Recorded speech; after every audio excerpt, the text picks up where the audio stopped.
Hey, what's going on? Welcome to Cleavetoantiquity. My name is Ben, and today we're going to be talking about this, last 2, 3 weeks worth of Catholic news. So this should be an interesting show. I've been kind of putting this one off because there's been so many news stories in the last couple of weeks. It's been absolutely insane. But before I dive into that, I want to just present a little bit of news for the channel, a little bit of a channel update. I'm going to begin streaming to multiple different platforms at the same time. So if you would like to follow me on Rumble, you can do so. If you want to follow me on Kick, you could do so. I'll be streaming at both of those locations. I've been thinking about maybe doing a Twitch stream as well, just streaming to all those locations at the same time. So if you want to check that out, feel free to follow me there. Let me go ahead and pull that up on the screen here so you can see those platforms as well. If you want to give me a follow on those, this is my first multi-stream to multiple different platforms. So right now I am streaming on Rumble, I'm streaming on Kick, and I'm streaming on YouTube at the same time. So if you want to follow me in those locations, feel free to do so. I have the link in the description. It is in the description of this video. Go ahead and give me a follow there. YouTube has been taking down videos from different accounts. Michael Lofton just got a major warning saying he's being nerfed across YouTube. They might delete his account soon. So different theology accounts have been getting the same messaging. It hasn't happened to me yet, but I like to be prepared just in case something like that did happen. So that way we could stay in touch. Follow me on Rumble and Kick. And I want to maybe branch off to Twitch at some point in the near future. But that being said, I have a crazy amount of news for you today. This will be one of the most shocking, insane Catholic news segments I have ever done on this show. That is a high bar, but this one might just take the cake. So this one's going to be absolutely insane. So let me go ahead and I'll get these prepped here. But before I get started, let me get W incense in the chat. Go ahead and spam W incense. So we'll get this chat kicked off here. And I'm going to go ahead and pull up some of these stories and we'll start diving into it.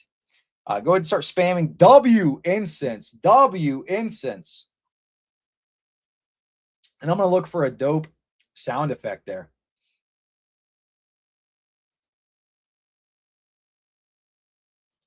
W. I got to find some kind of sound effect for the W incense. Yeah, I wore this shirt out when I was out and about with the wife the other day. And this, like, I'm in Florida, so everybody wears shirts like this. This older guy came up at the Wawa and was like, "Oh, you got a nice taste in shirts, young man. I'm wearing the same thing." And I was like, "Oh, very nice, very based." So this is just how everybody dresses there, dude. Everybody dresses this way. Saint Gregory tamales. Take these pesos. Buy tamales. Seek some energy, man. Oh my dude. So, oh my goodness. I posted this videos to video to members only today. And it was a reaction to Matt Powell's video where he's like, orthodoxy is actually Satanism. That was his argument. It's like Reformed Baptist guys. It's like orthodoxy is actually Satanism. Okay, so if you're Orthodox, you're actually worshiping Satan, and you're not Christian at all. He did this one segment, one part of that video. He was like, the Orthodox even seek the energies. They're seeking energies. You know who else seeks energies? Hindus and Buddhists. It's like, dude, you never read your Bible? Energies is in the Bible, dude. It's insane. Anyway, so thank you for the super chat. I appreciate it. St. Gregory Tamales. My friend, St. Gregory Tamales. All right. Who's ready for some Catholic news? We're going to dive into this. This is going to be absolutely nuts. Go ahead and like the stream. If you're on X, retweet the post saying we're going live, so we can fill the chat up with chatters and have as many people watching as possible. But I'm going to go ahead and dive into this because it's going to be a shocking stream, and I'm going to start it off with a shocking story, just so you can get accustomed to what we're going to deal with today. Okay, just so you can get accustomed to what we're going to deal with today. Are you guys ready? Let me know in the chat. Let me know if you're ready for this in the chat, because this is going to be a shock to the senses immediately. Let me know. Let me get a 1 if you're ready for some shocking news, because this one will be wild.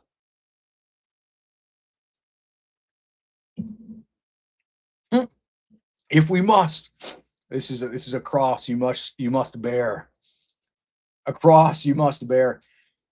You know what? Before I get started, tell me this. Comment yes if I should put the live stream comments on the screen.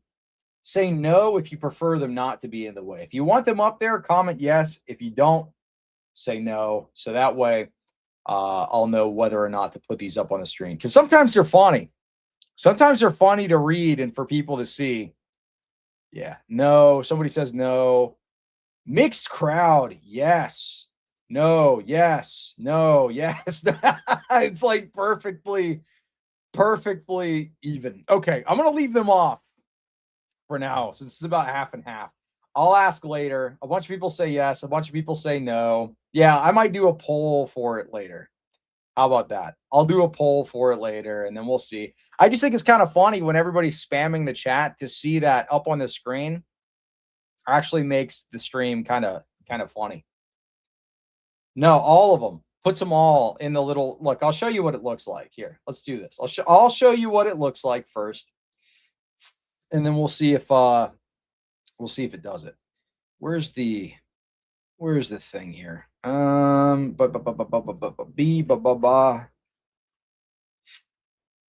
I can remember how to do it. Hold on. Oh, here you go. Show comments on stage. That's what it would look like. Or I can make it tall.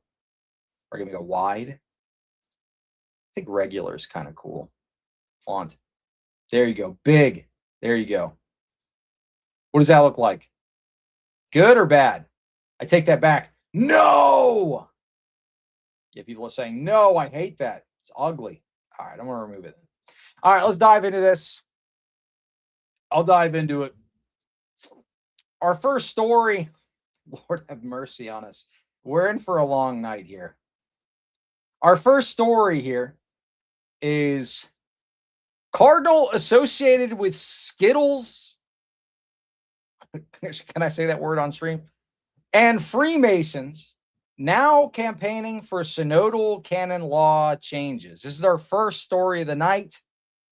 Cardinal associated with Skittles adult party, we'll say, and Freemasons now campaigning for synodal canon law changes. I'm going to go ahead and we will dive into this. This comes straight from complicit clergy who are citing from another Substack article here, which we'll dive into. So here we go. Let me make sure this is up on the screen. All right. Let me pull up. I'm going to pull up the original article because one thing that I've noticed with the complicit clergy guys is here you go. Continue reading it. This one. They cite these articles. So we'll go here. All right. There you go. Let's get into it. Pro-Masonic cardinal who protected child that and Skittles priest campaigns for canon law change. This is our first story. If I had a choice as to who should be tinkering with canon law, a Freemason promoting a cardinal who patronizes Skittles, illicit substance taking clergy would probably not be on my list at all. If you've been watching this series at all, you will know that the last couple of appointments have all been people that are very pro Skittles. The cardinals, the archbishops, the new archbishops. In fact, the head of one of the people that they just promoted to the dicastery for bishops, the dicastery that picks new bishops, is a woman who said, God is a woman. So all of these appointments under Leo have been absolutely insane. It does not shock me at all that a person like this is basically in place to change canon law in the Roman Catholic Church. Anyway, these people would not be on my list at all. But then again, I'm a Catholic. This is the article person that wrote the article, and operate according to a different set of standards than the debauched folks over in the synodal cesspool. So this guy's a set of Acontis that I'm assuming. Whether this sort of thing bothers the average man in the synodal pew is a mystery to me. And if it does, the obvious question, why still claim it is the Catholic Church? Well, this is what we say as Orthodox, right? We don't think the answer is sedevacantism. The answer is right in front of you. It's become Orthodox. But anyway, if what is about to follow was an isolated incident, so on and so forth, yada, yada, yada, this happens all the time. Okay. This comes on the heel of another scandal, Bishop Emmanuel, yada, yada, yada. Yeah, we've seen this. Okay. But on to our story. The recent report that Cardinal Francesco, I'm not even going to try to pronounce that last name, Coco Palmero, Gregory Tamales, promotes altering canon law in order to expand the role of the laity in the governance of the church, offers another revealing window into the fruits of the modern synodal Vatican that has turned its back on Christ and Catholicism. In a newly presented volume entitled Synodal Church on the Move, a pastoral reinterpretation of the final document of the Synod of Bishops, Coco Palmero, that's what I'm going with, Coco Palmero, let's say that, suggests modifying Canon 212 of the Code of Canon Law so the laity might cooperate more directly in the governance of the church. Notice that, trying to give more power to laymen. This is exactly what the synodal push is about. So this doesn't shock me that they're looking at this as a canon law change. We're going to be talking about this a little later on in the same stream, but they are looking at some changes to canon law in the Eastern Catholic churches as well. So the Bizlarpers aren't going to have anywhere to go. They're going to have to become Orthodox because the Eastern Catholic Church, these Byzantine Catholic churches, are going to end up looking more and more like the Novus Ordo. According to the Cardinal, the faithful possess a relative duty and right not only to express their opinions, but to participate in determining the direction of ecclesiastical life. That would be something new. So, like congregationalism. This, of course, is not compatible with the traditional doctrine concerning the constitution of the church as established by Christ. The Catholic Church is opposed to the abomination known as the synodal church. The trad cats always make me laugh. They're like, the wicked demon-infested synodal Novus Ordo church. Or like Peter Diamond or something where he's like, welcome to Vatican Catholic. This is Peter Diamond. I'm going to tell you how the Eastern, quote, Orthodox did Pearl Harbor. You know, the Eastern, quote, Orthodox. Notorious heretic Jay Dyer. You know, they just did like 12 Jay Dyer videos or something. Anyway, the clergy possess the power to teach, sanctify, and govern. The laity participate in the life of the church through their fidelity to the sacraments, so on and so forth. Anyway, it's not, so this is the part that's interesting. It is also then not surprising that the synodal prelate advocating such structural innovations has himself been surrounded by serious scandals. You don't say. That have shaken the credibility of the church he represents. The most notorious episode occurred in 2017 when they raided an apartment inside the Vatican belonging to this guy, who at the time served as the secretary to the guy we're talking about at the Pontifical Council for Legislative Texts.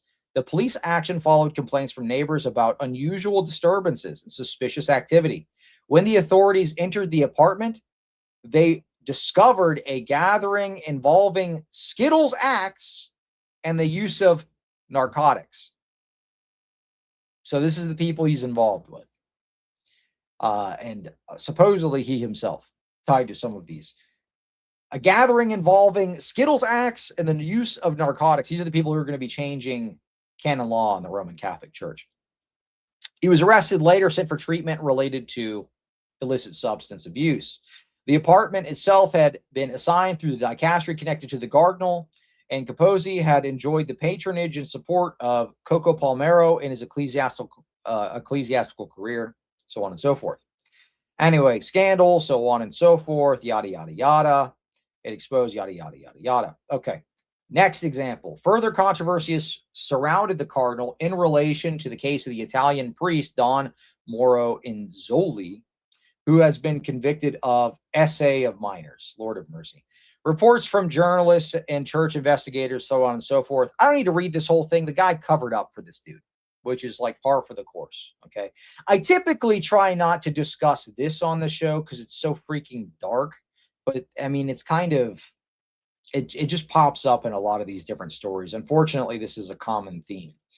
So Lord have mercy. That's awful. But too long didn't read. He covered up for that. So this is a guy that is engaged in illicit substance use, Skittles, adult parties, and then covering up for scandal, so on and so forth.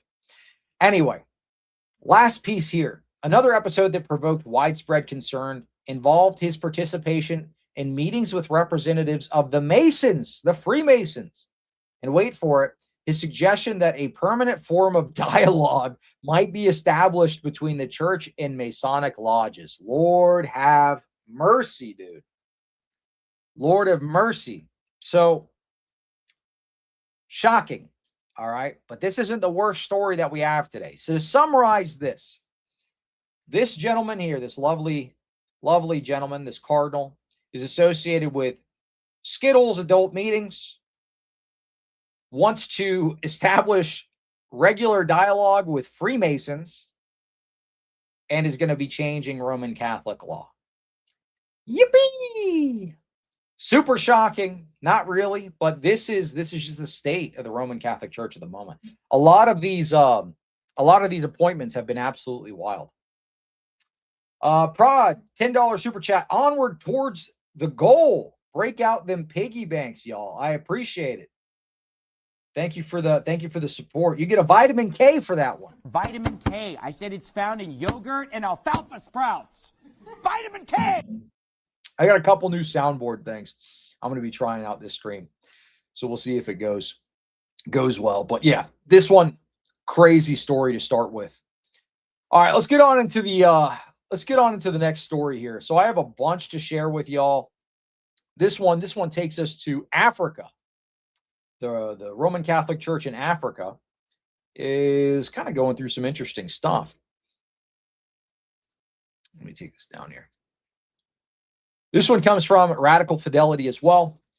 In many parts of Southern Africa, what is described as traditional healing is not simply herbal medicine or folk remedies. It's a system rooted in spirit communication, divination, so on and so forth. I can kind of skip to the point of this article. Too long didn't read. These priests were doing freaking witchcraft in Africa. So Roman Catholic Church has appointed, priests that are involved in way too much of their cultural nonsense. But basically, these dudes were doing some voodoo healing on people in their congregation.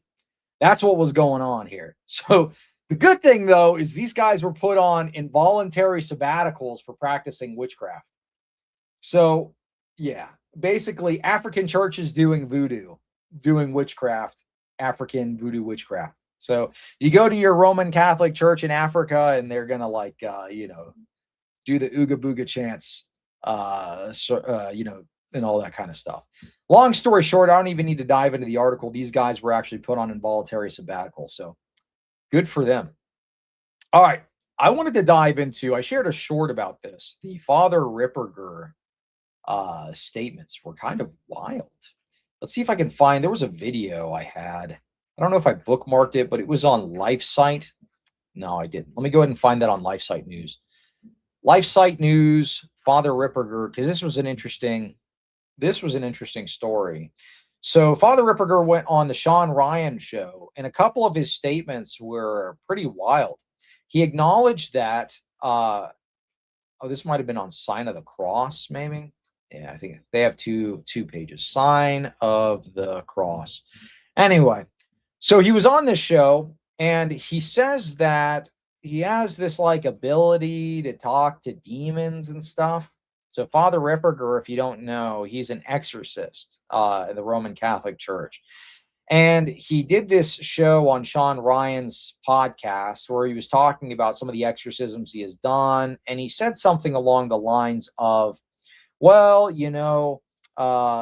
sometimes when I do these exorcisms or whatever, I can command the demons to tell me the truth, which first off raises a whole bunch of red flags in my mind. Like, why are you trusting demons? Like, this doesn't sound you. This is the same exorcist that said he talks to Satan himself and Satan tells him stuff. But anyway, this is his claim. He says, the demons will sometimes tell him the truth. He said, I could not possibly be deluded. I could never be deceived by demons. Impossible. But he asks the demons these questions and they answer him. But one of the answers that he got from the demons was interesting.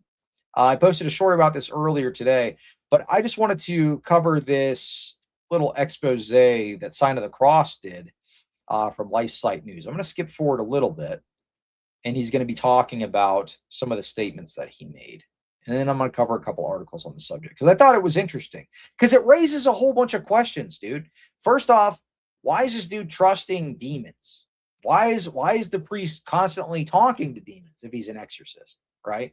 And second off, if the demons were actually like, if they're talking to him or whatever, and they tell him that the Vatican is corrupted and evil, what do you do with that info? Like, it's just a weird situation. So let's play it.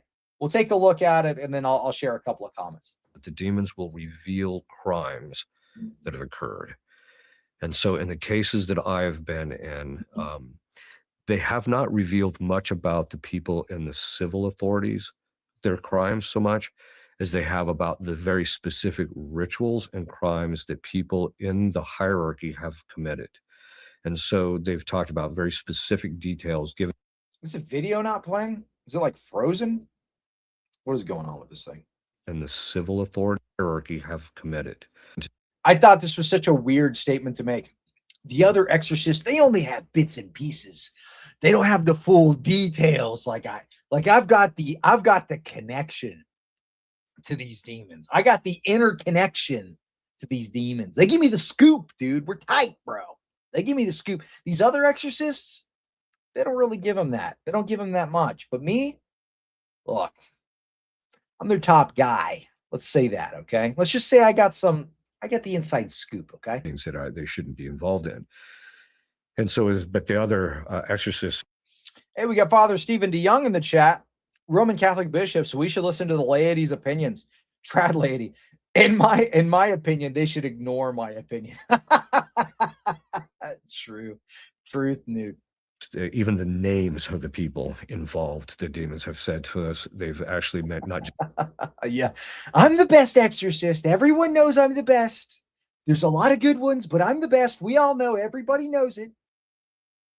Absolute best. I'm the demon's top guy. Just to me, but to other exorcists, they'll actually say, yes, he mentioned this particular person and this particular person, etc. And so we do have. Yeah, exactly. I thought it's kind of obvious. It's like if you're trying to trick people into like thinking you're psychic or something, reveal something super obvious.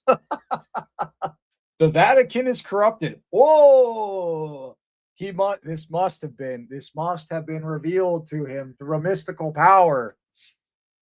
People in the Vatican are doing bad things. Who would have thought? Have a fairly good complexion. By the way, I'm not the first guy that this has happened to.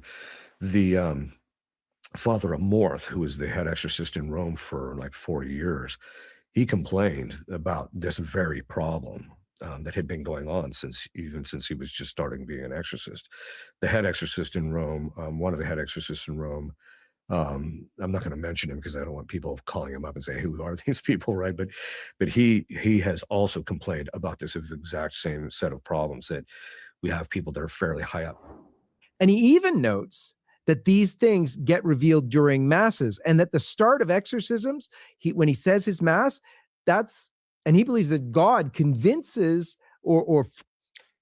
So I don't really care about this guy's commentary on it. But yeah, he says the masses will make so he says every exorcism starts with a mass. Okay. So he's saying mass, and then the demons will manifest, and then he can like compel them to say stuff, is kind of the gist. So here's the other clip that we're going to take a look at. Start the sessions with. Very often what will happen is during the mass, the demon will manifest. And that tells me that God has told him he's had to tell me something. And so during the session, something will come out. And very often it revolves around this stuff that's happened. But I've had more than one case talk about the stuff that's going on in the church, that it's spiritual, that it's leadership, not all of it, but some of its leadership is very morally compromised. Yeah, knock it off so these demons can stop telling me what you're doing. I don't need to hear about the craziness that's going. Look, this is the thing. If you want to find out what all these guys are doing, just watch Cleave to Antiquity. and watch my Catholic news segments. It is back to back to back insanity. Every single episode is worse than the last. And some of it is involved in stuff that's very dark. And finally, I think the part that's actually most important is that Father tells us that the problems in the world stem All right, I'm going to skip forward a little bit here. I didn't see this part, so I don't know what his comments are here, but there is one more piece I wanted to talk about in this interview that I thought was interesting. Realize, and this is something that you find out when you're an exorcist for 1 or 2 years, this becomes absolutely clear that the problems that we're seeing generally in the world is actually. Yeah, that is what he said. He said God told the demon to tell him. So it's like God commanded the demon to tell him this message. For what purpose? To go on Sean Ryan's show and say the church is corrupted? I mean, what do you do with that info? Yeah, the church is corrupted. The hierarchy is corrupted. They're doing evil stuff. They're doing these weird rituals. It's not good. What do? I talk about it on a podcast. The result of the collapse of the authority structure, or actually the collapse of the spiritual state of the people of the members of the Catholic Church. When the church becomes corrupt, the civil authorities also become corrupt. I mean, that would be like kind of a convenient thing to say, though. I mean, wouldn't you like go back to the time of like the pornocracy, right? Where, there are popes involved in all sorts of disgusting, scandalous stuff I really can't talk about on the show. But I mean, were you to say like all of the civil authorities at that time were also involved in this all around the world? I think that's kind of like a foolish statement to make. I think this is just like a very convenient thing. It's like things are corrupt. Everybody's corrupt. So it's not that bad that we're corrupt because everyone's corrupt, even the civil authorities. Just look at Donald Trump. He's taking us into another war. This is okay. This excuses all of our strange rituals. This excuses, all this stuff going on. Because the Satanists, the Freemasons, the communists got into the Catholic Church during the 30s, 40s, and 50s, and they were engaging in this stuff, pedophilia. Well, the Freemasons did get in. We talked about that a lot in the show. If you were to read the Alta Vendita and some of their goals, that seems to be exactly the synodal push today. But I'm not super, super interested in this cope. Actually, I kind of am. I take that back. I want to. He's going to say because there's so many Skittles priests, that's why all the world is acting Skittles right now. So everybody just kind of mimics what the Vatican's doing. I don't know if that's a good argument to say all of the gross stuff in the world, when you see gross stuff in the world happening, it's because we did it first. I don't think that's a good thing or a good argument. But that's where he's going with it. He's saying, look, you know how the world is really gay right now? It's because we were super gay to start with. That is not a good argument. I don't know if I would want to be saying that. Pedophiles, and stop ordaining the men who aren't chaste. This is in 1960, which tells you that the fifth. That's exactly what I'm talking about. Pioneers of degeneracy is quite the flex. I would not. That's just such a wild statement to make, dude. Yeah, the reason the world is so messed up right now is because we did it first. And everybody's just copying what we're doing. Yeah, it's wild. Yeah, this is curd to antiquity. Absolutely. Joshua Tree, thank you for the 99-cent super sticker. I appreciate you. Thank you so much. And then I got a $5 super chat from True Patristic Faith. Strongly recommend Two Paths by Michael Welton. It's a good treatment of the failures of the papacy. My first formal debate versus Catholic is coming in May. Oh, well, God bless you. Hopefully that goes well for you. Thank you for sending in a super chat. I appreciate it. I will give you one scream. Remember, if you want to support the show, feel free to send in a super chat. We do have a super chat goal this stream. And just a reminder, I am live streaming on Kick and Rumble right now, live on all three platforms, YouTube, Kick, Rumble. This is a new thing, but I'm going to try to do this consistently just so, there's a little bit of a backup plan here, because what has been going on lately, I'm going to get back into this in a moment, but what has been going on lately is some theological accounts, if they call out Zionism and things like this, have been getting nerfed or taken down on YouTube. This has not happened to my channel yet, but very recently this happened to Michael Lofton, and a couple of other figures that you might know. So I figured it was a good idea to start dual streaming to these other platforms as well, just in case something did happen in the future. So if you want to support the show, subscribe on all platforms. I might get something up on Twitch if it's worth it, if it's convenient, maybe. But I've heard Twitch is quicker to ban than even YouTube is. But so far, so good. I haven't even gotten a warning on this platform yet. So Lord have mercy on me. Keep me in prayer that doesn't happen.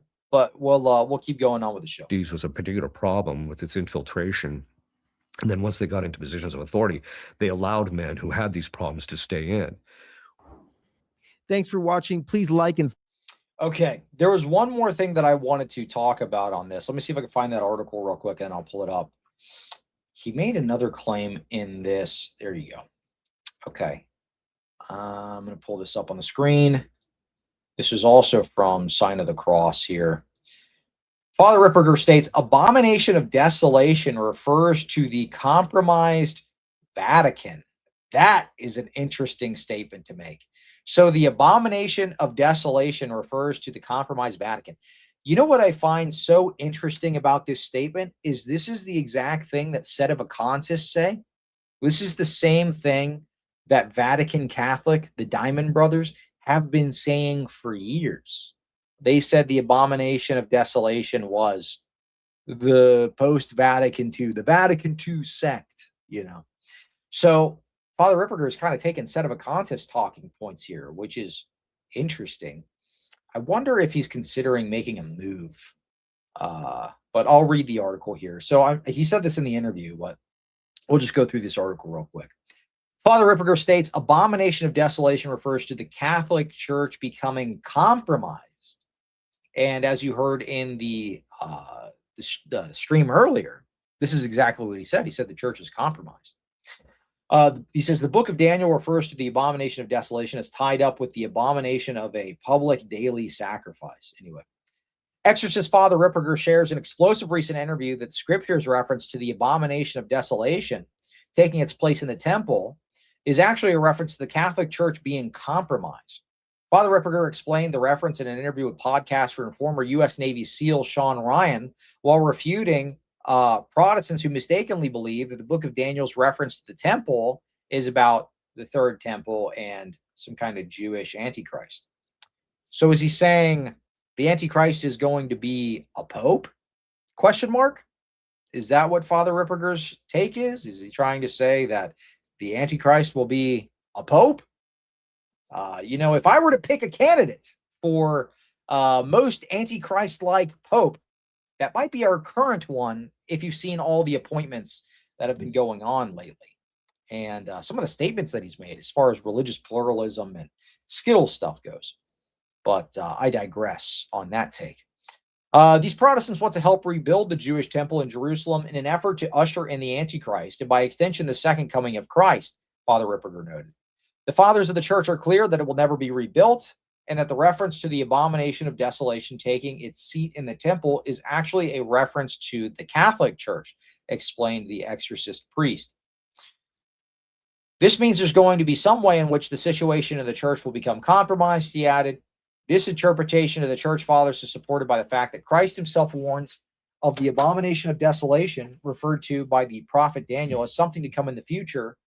When therefore you shall see the abomination of desolation, which was spoken of by Daniel the prophet, standing in the holy place, he that readeth, let him understand, then they that are in Judea, let them flee to the mountains. Because Christ's new covenant supersedes the old covenant, the holy place refers to the Catholic Church, not the Jewish temple, according to Father Ripperger. Moreover, the book of Daniel refers to the abomination of desolation as tied up with the cessation of a public daily sacrifice, so on and so forth. So anyway, my question would be, is he trying to say that there's going to be an antichrist pope? Is that his claim? If the abomination that causes desolation is the Catholic Church being compromised, talking about the Vatican, the Roman Catholic Church, then does that mean that he is going to, there's going to be some kind of antichrist pope? Question mark. So that seems to be kind of a sedevacantist position, right? Wouldn't that contradict Vatican I? That the see is indefectible? These are all the questions that go through my head when we hear statements like this from very public Roman Catholic priests. So anyway, yeah, my understanding of what he said is yes, Antichrist Pope. That's what it seems like, yeah. But anyway, so I thought that was interesting. The whole interview was kind of interesting. There were a lot of wild claims made by Father Ripperger, but he's always kind of made wild claims. Like he speaks to the devil, all sorts of other crazy stuff. But let me see if I can find. I want to have a little bit of a funny one to break up the horrific ones. So let's see if I can pull up Instagram on my computator here. So give me just a moment, see if I can do that. Because there you go. Yeah, buddy. All right, we're in business. I'm gonna pull up this this channel. Gosh, how do I even search on? I'm such a boomer, dude. There you go. I don't usually use this on the computer. Catholic check. So the thing that I wanted to review with y'all actually comes from this article here that I bookmarked. So let me pull that up first. About the whale mass. Okay. So a lot of people were telling me, and they were saying, dude, you're so stupid. You fell for this? This is AI. This is obviously AI. First off, no outlet is saying this is AI. It's not AI. But Sign of the Cross reports German bishops bring a dead whale in church, but the real problem is the SSPX. So this was the German Catholic Church. We've seen all this crazy stuff. They had the Harry Potter Mass, okay? They had the Wild Nativity Mass, where they had the Jesus goo monster. Now they're doubling down. Now they have dead whale Mass. So Father Stephen DeYoung says, maybe speaking to the devil was his last meeting with the Pope. Lord of mercy. But anyway, so whale mass, people were saying this is fake, this is AI, so on and so forth. It is not AI, dude. This is legitimate. And I'm going to show you a video of them setting this freaking crazy thing up. Here you go. Oh, this is not music behind it, but here you go. Jetzt hier bleiben vor dem Altar im Xantener Dom. Die erste Hälfte ist drin und wenig später auch die zweite. Langsam runter. Ja. Es ist die 9. Station für den Wal. In der nächsten Zeit wird der Wal auch Thema sein bei Schulprojekten und den Gottesdiensten. Da geht es dann um Themen wie Verantwortung und Schöpfung. Wir wollen auch nicht stranden, wie der Wal in Südafrika am Strand gelandet ist. Die Demokratie soll nicht stranden, die Schöpfung soll nicht einfach verenden. Dann haben wir gedacht, okay. So this video is like a setting up. It's a giant whale sculpture is what it is. This is obviously in German, but this is a whale sculpture that they're bringing in pieces into the church. So this is not AI. This was an actual mass. What I'm assuming is it's like some kind of environmental thing or whatever. It's like, you're killing the whales. And they're doing this during the mass or something. Let's see what they say here. Catholic Check says, Xanten, Germany, serious concern has emerged after a life-size sculpture of a dead humpback whale was placed inside Xanten Cathedral, one of the country's historic Catholic churches. This is the problem with the big, beautiful cathedrals is you got stuff like this. Like you would expect, I was just having a conversation with somebody about this. A lot of the people who get psyoped into becoming Roman Catholic, they'll see the cool based edits online and they'll think, whoa, this is what the church is like. You've got the based Latin mass. Oh, it's so cool, dude. They're talking in Latin. You got the incense rising. It's so freaking awesome and traditional. You've got the all based crusader praying the rosary or something, This is what I want. The problem is that church doesn't exist, at least not anymore. Most of the church is just like Novus Ordo clown world, like you see here in the German Catholic Church. All those videos where you see the beautiful Cologne Cathedral. I posted a short about this not that long ago. It's like, oh, it's so beautiful. It's massive. It's awesome. And then you get inside and you've got some woman doing like the worship service or something, going and they're like got like little ting ting ting ting ting ting ting music in the background. That's what you can expect in the massive cathedrals. All the TLM stuff has been pushed out to some fellowship hall or something. You're not going to get that in the big Catholic cathedrals. This is Novus Ordo land now. This is Clown World Church. This is what you can expect in the cathedrals. Wir legen den hier in St. Viktor aus, mal den Waal erfahrbar zu machen und auch den Kirchenraum neu erfahrbar zu machen und zum Staunen zu bringen. Ihr erster Eindruck? Ich finde das super. 5 Wochen lang wird der Buckelwal jetzt hier bleiben vor dem Altar im Xantener Dom. Erste Hälfte ist drin und wenig später auch die zweite. Langsam Yeah, you see them like dragging the thing in. It's a big sculpture. runter. Yeah, somebody said, was that like the chirp of like a fire alarm? That's what I thought too. My brain is so cooked seeing that or hearing that. St. Gregory tamales for the pagans, the crunch wrap reigns supreme. But for us, Abuela's authentic pozole feeds the soul. St. Gregory tamales. Hey, St. Gregory tamales. Let's go. You got to come to the whale mass, ese. We got a giant whale. We got a big tamale. Latin mass in a cardboard box with a side of schism or transformer homily. Take your pick. True. Yeah, that's the problem, right? A lot of people, there was a big viral video that went all over, or it was a post that went all over X, where there was a Roman Catholic, I don't know if he does YouTube, but some Roman Catholic figure was like, you need to go to your local Roman Catholic church, not drive 2 hours to go to a trad cat church. Okay, because your local Roman Catholic church is dying out because nobody attends these crazy Novus Ordo thing.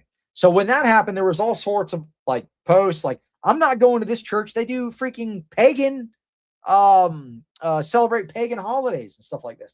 I had a guy email me that, you know what? I'll just pull up the email.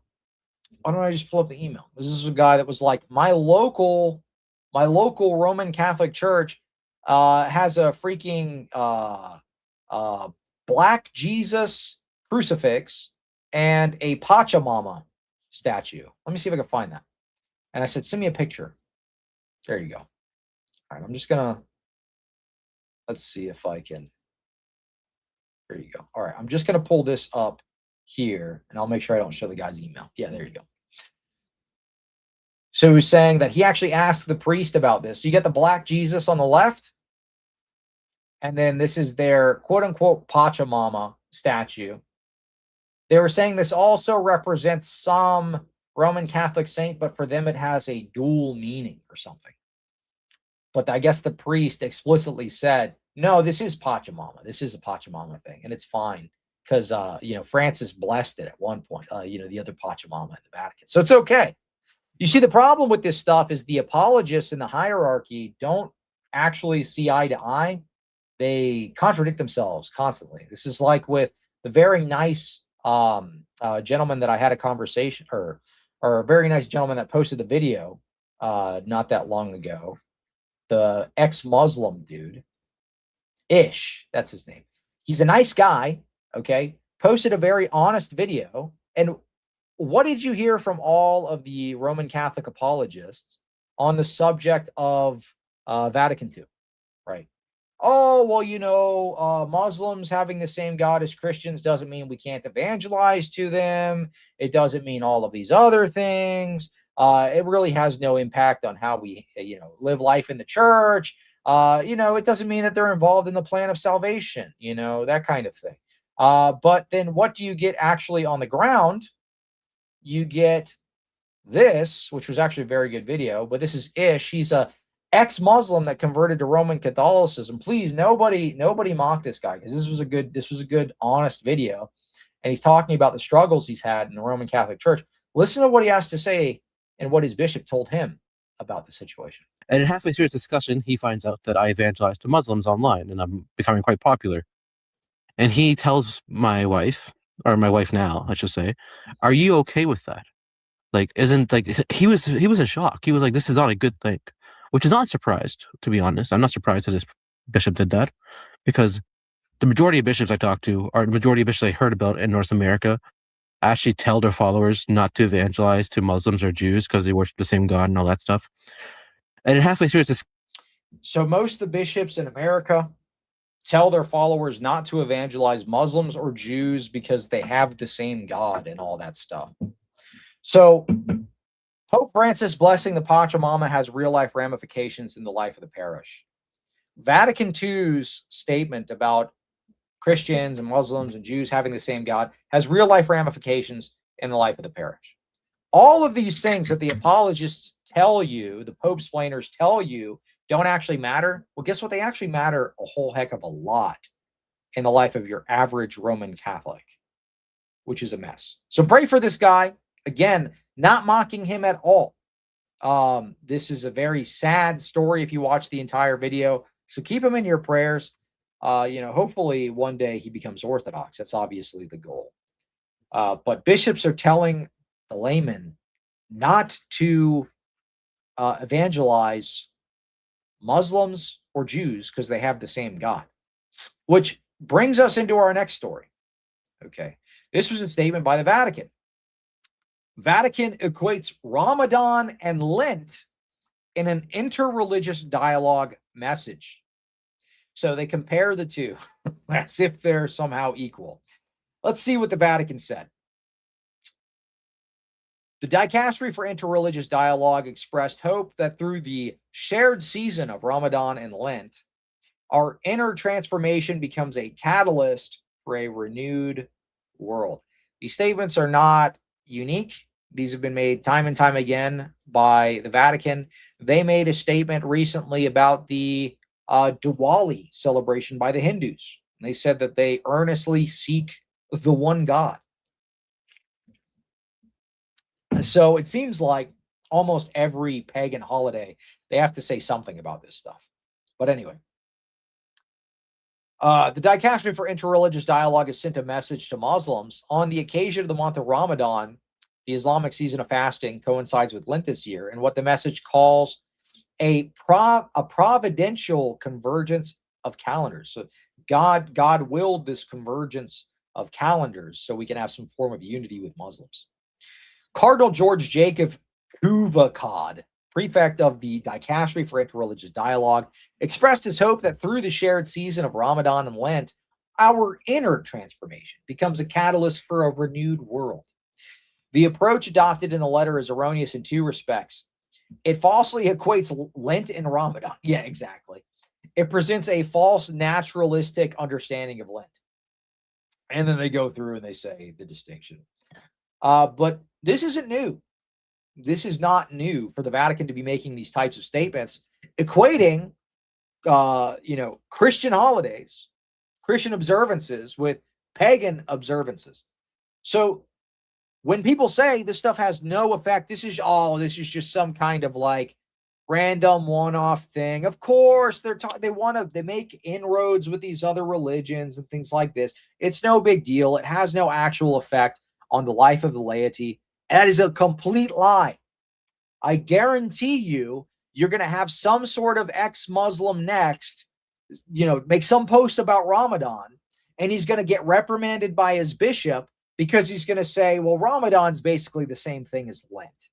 This is the way this stuff actually pans out. Because as Ish said in his own video, which I commend him for saying this, many of those guys don't actually believe the faith.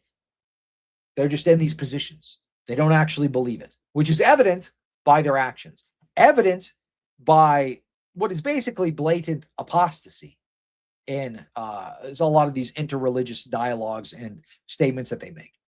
It's absolutely insane. Yeah, it wasn't ex cathedra exactly. Yeah, is it really interreligious dialogue if it's always just the Catholic Church basically conceding ground to the pagans? Exactly. Pope will take the Shahada soon. Lord have mercy, dude. Lord have mercy. So yeah, a lot of statements like this, very unfortunate. But I've got even more to cover today. All right, I'm going to go back to Instagram this time. So we're going to take a look at some of those crazy appointments that have taken place.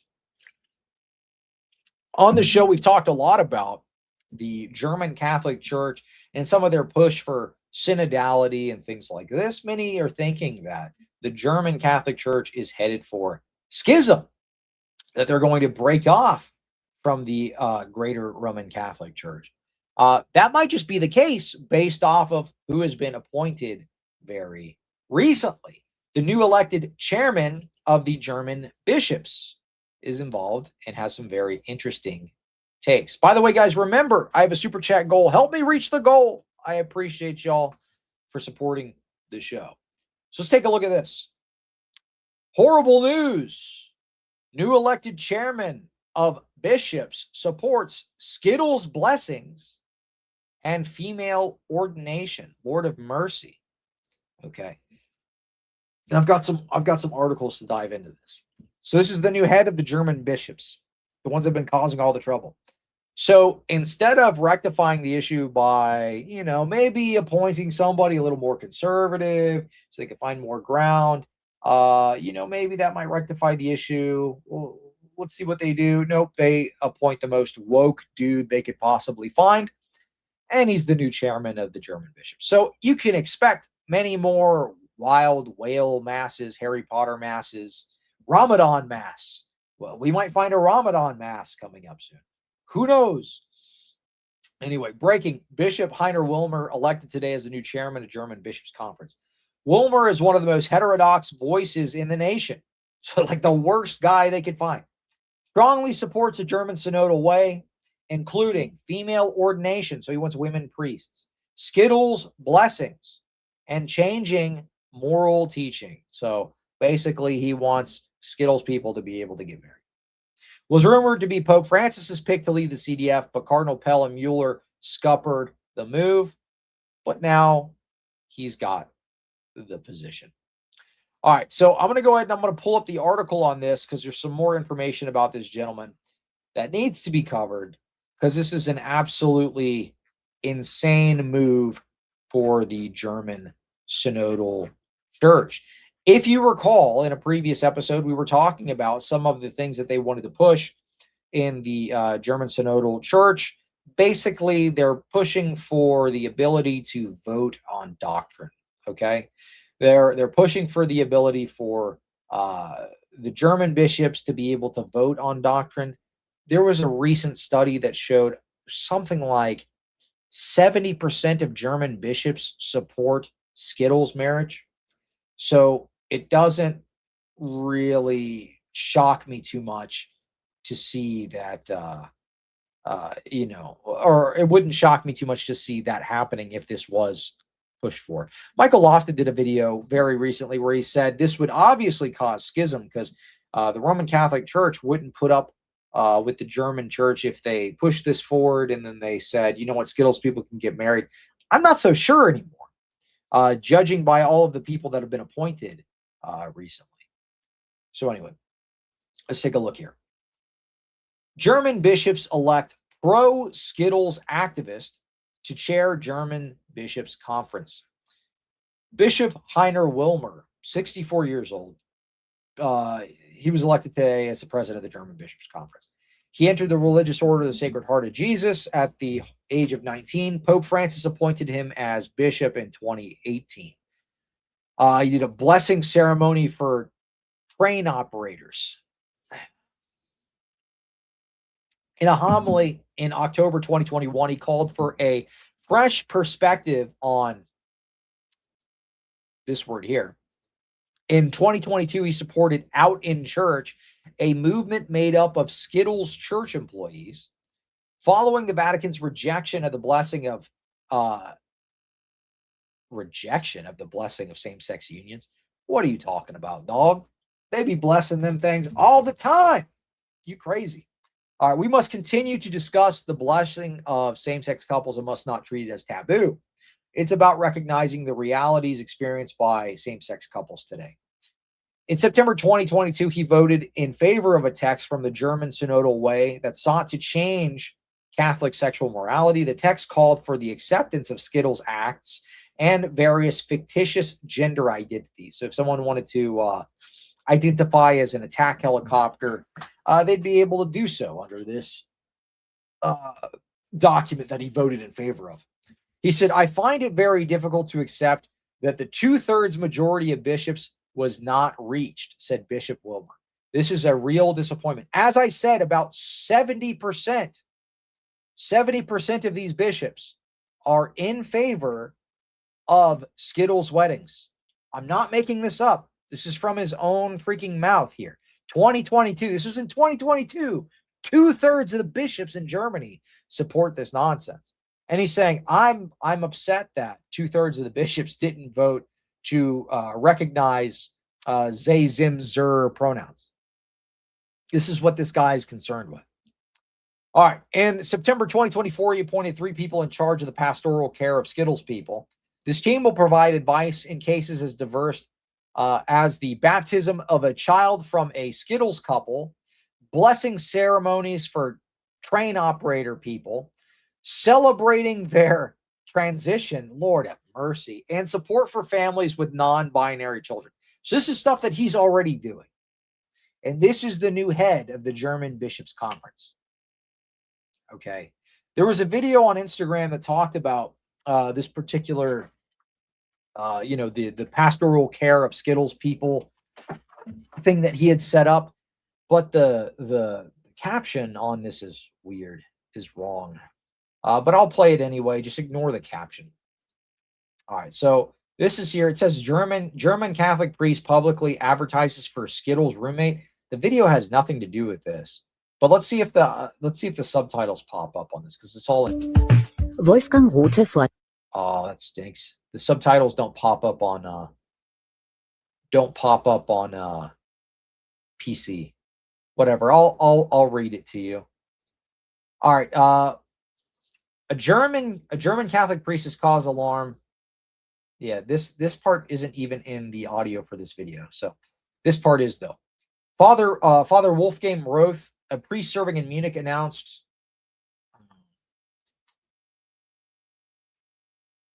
that's annoying. Okay, so that's not actually what this audio says. The audio is talking about this organization that the gentleman started. That's basically to celebrate people's transitions and stuff like this. Okay.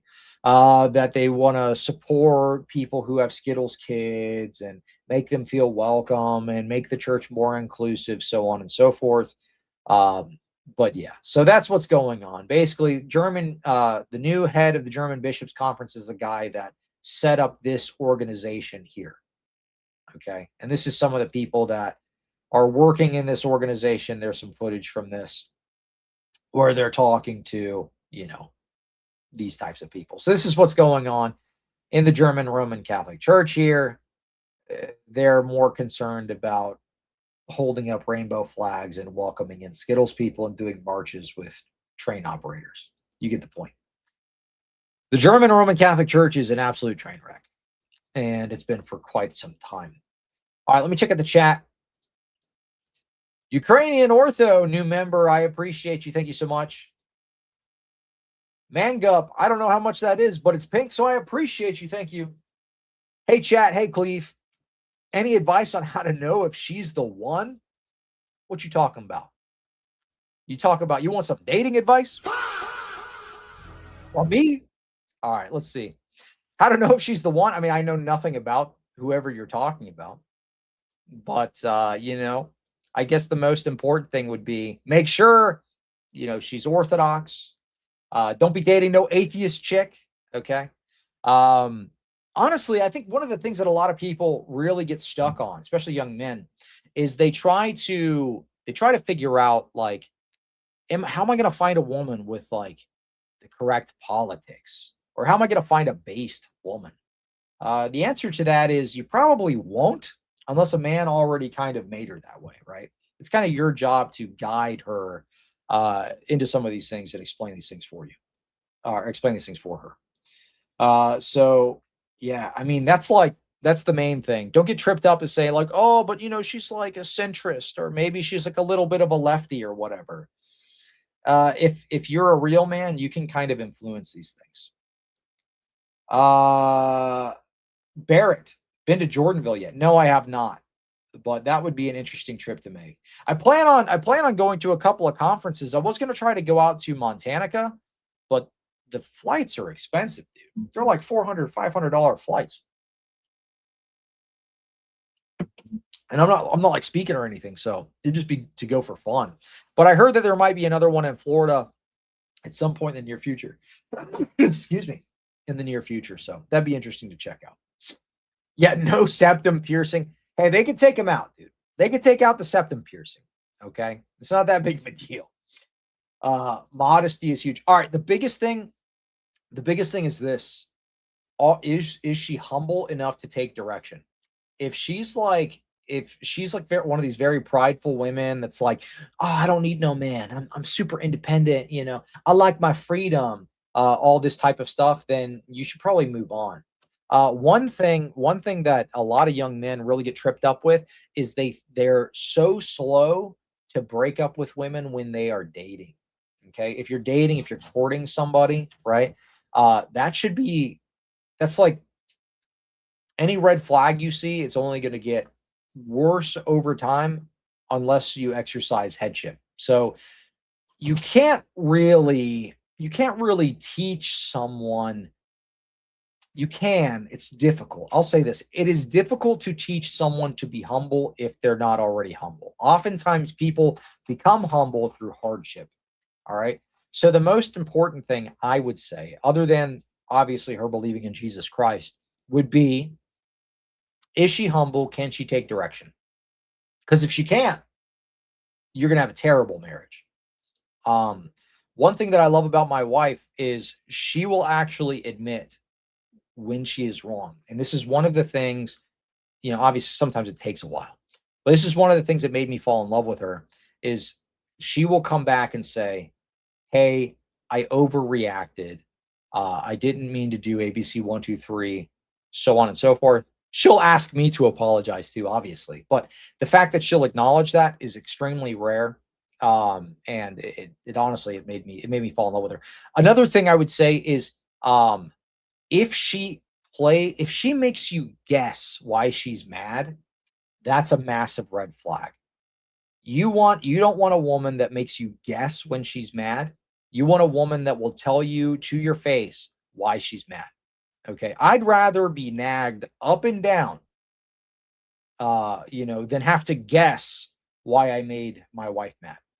And luckily, my wife is very upfront and honest with, if I've upset her for whatever reason. It's because I didn't do the dishes or, I didn't take out the trash or something, which my bad. I could have done ABC 1, 2, 3 if I was off that day or something. So that's another key thing. Somebody who's not like passive aggressive, making you guess. Oh, well, he should know. Well, he should know why, why I'm mad at him, and he's got to figure it out. That's psychotic. That's a good red flag to just go ahead and end the thing right then and there, to be honest.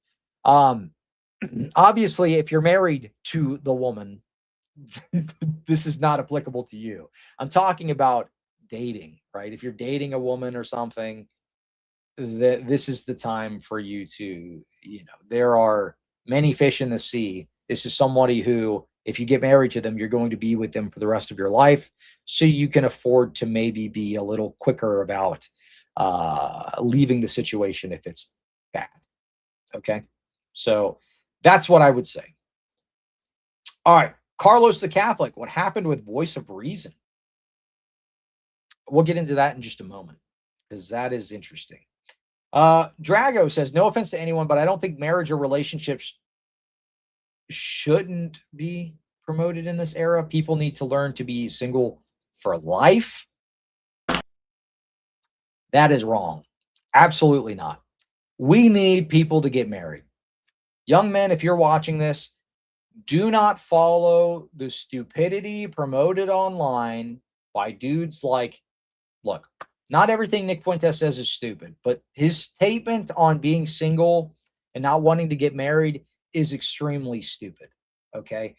If you love Orthodox Christianity, if you love Jesus Christ, you should be married. Especially as the scripture says, if you burn with passion, right? So if you burn with passion, if you're not going to be a monastic, you should probably be married, okay? Because we need more children. We need more Orthodox children. And I'm going to tell you this, living the life of a single man into your, elderly days or whatever, if you're not doing if you don't have some kind of monastic calling, this type of thing, you should have kids. This is something that is going to fulfill you in ways that you don't even understand yet as a single man. One of the greatest joys of my life is being a father. And sure, is being married hard? Yeah, absolutely. But it forces you to mature. It forces you to take on more responsibility. It forces you to exercise headship. And I'm going to be completely honest, your marriages wouldn't be so bad if you exercised better headship. Because this is the thing that hurts a lot of people when they are, I don't know, they're young and they just get married or whatever. When you allow your wife to do way too much, and you don't ever raise objections to things that are harmful for her. Okay. So for instance, if I don't know, your wife is like wanting to go out and like go clubbing with the girls or something, to get blackout drunk and come home, and you don't say anything about that, and you're a Christian husband, you're an Orthodox husband, you're not exercising proper headship, right? Things like this. Okay. Or your wife says, I want to skip out on divine liturgy. I just don't feel like going. I just don't feel like going to church.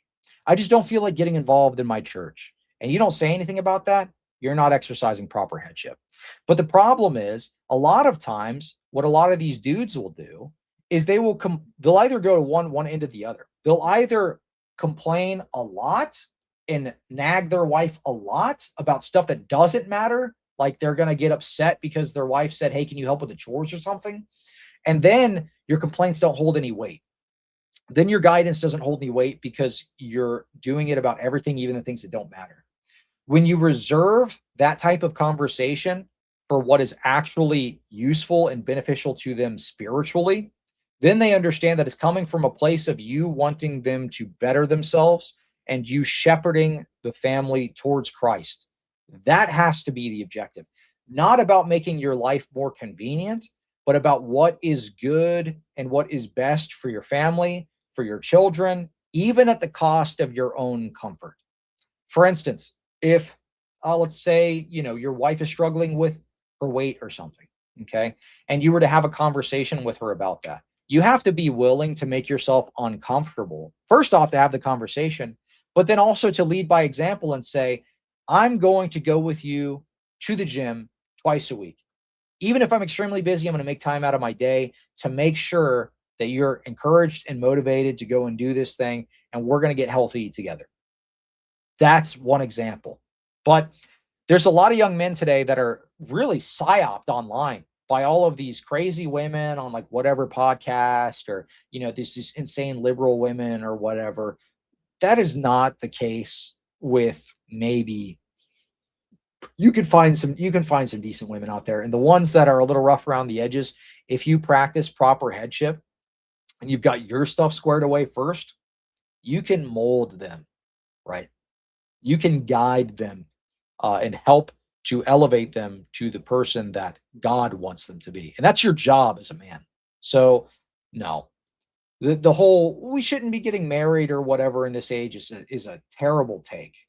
Don't listen. If people are telling you this stuff, don't listen to them anymore. Straight up. Anthony Montague became a member. Hey, I appreciate it. I'm going to be putting out more members content. Absolutely.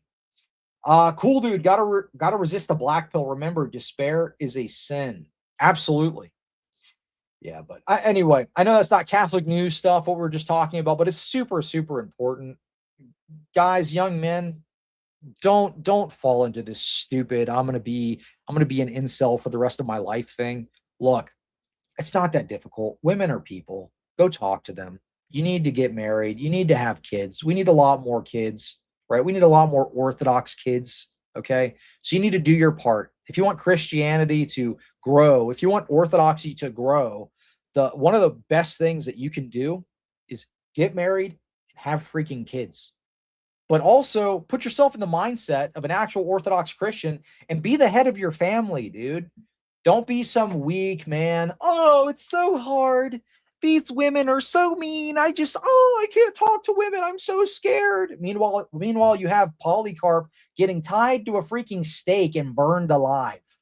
Okay. These are the type of conversations you would have with the saints in heaven when you get to meet them. Oh, my struggle was I finally came up with the courage to talk to a woman one time. Polycarp's like, I was burned alive. Anyway, so yeah, you get the point. Have kids, get married. What are you guys doing? No, not all of you are monks. Stop this foolishness. All right. Let's have a little palate cleanser one. Some of these are getting kind of dark. I saw this video. It's kind of funny. This is your typical Novus Ordo intercultural church. This was in some part of Asia. They did this is what they're doing at the procession of the cross. Okay, like interpretive dance stuff.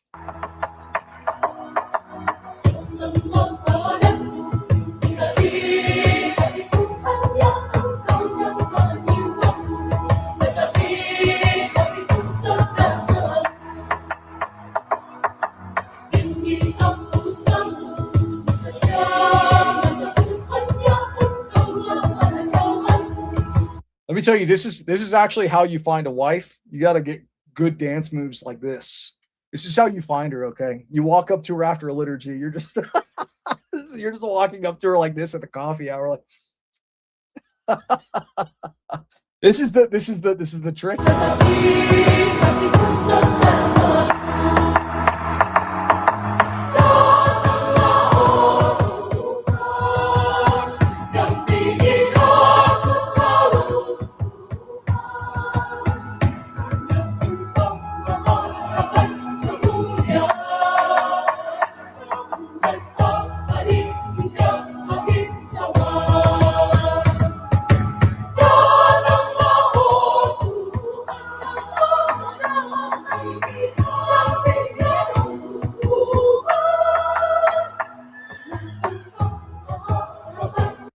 This is one of the things, though. You expect the bass trad chants, the Media Vita, all of this stuff, and then this is what you actually get in the Novus Ordo Church. You get dancing Vietnamese women at the procession of the cross.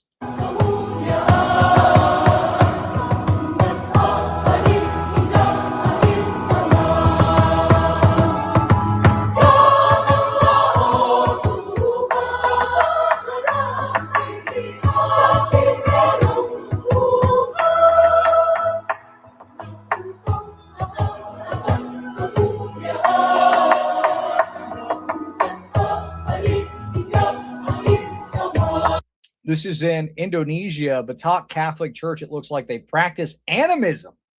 They be worshiping dogs up in there. They be worshiping animals up in there. They got the snake god. They're doing the dance for the snake god.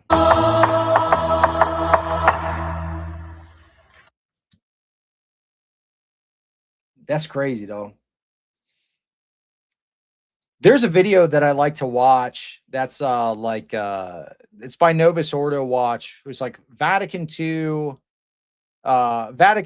compilation or whatever. And it's just like old ladies doing like interpretive dance during the liturgy. Those videos always make me laugh. It sounds like a Bible school song. Cleave anime is based. Cleave to Sangria. Woo! All right. Anyway, this is the base church that Nick Fuentes and all the people who supposedly have issues with women attend. Yeah, you've got the.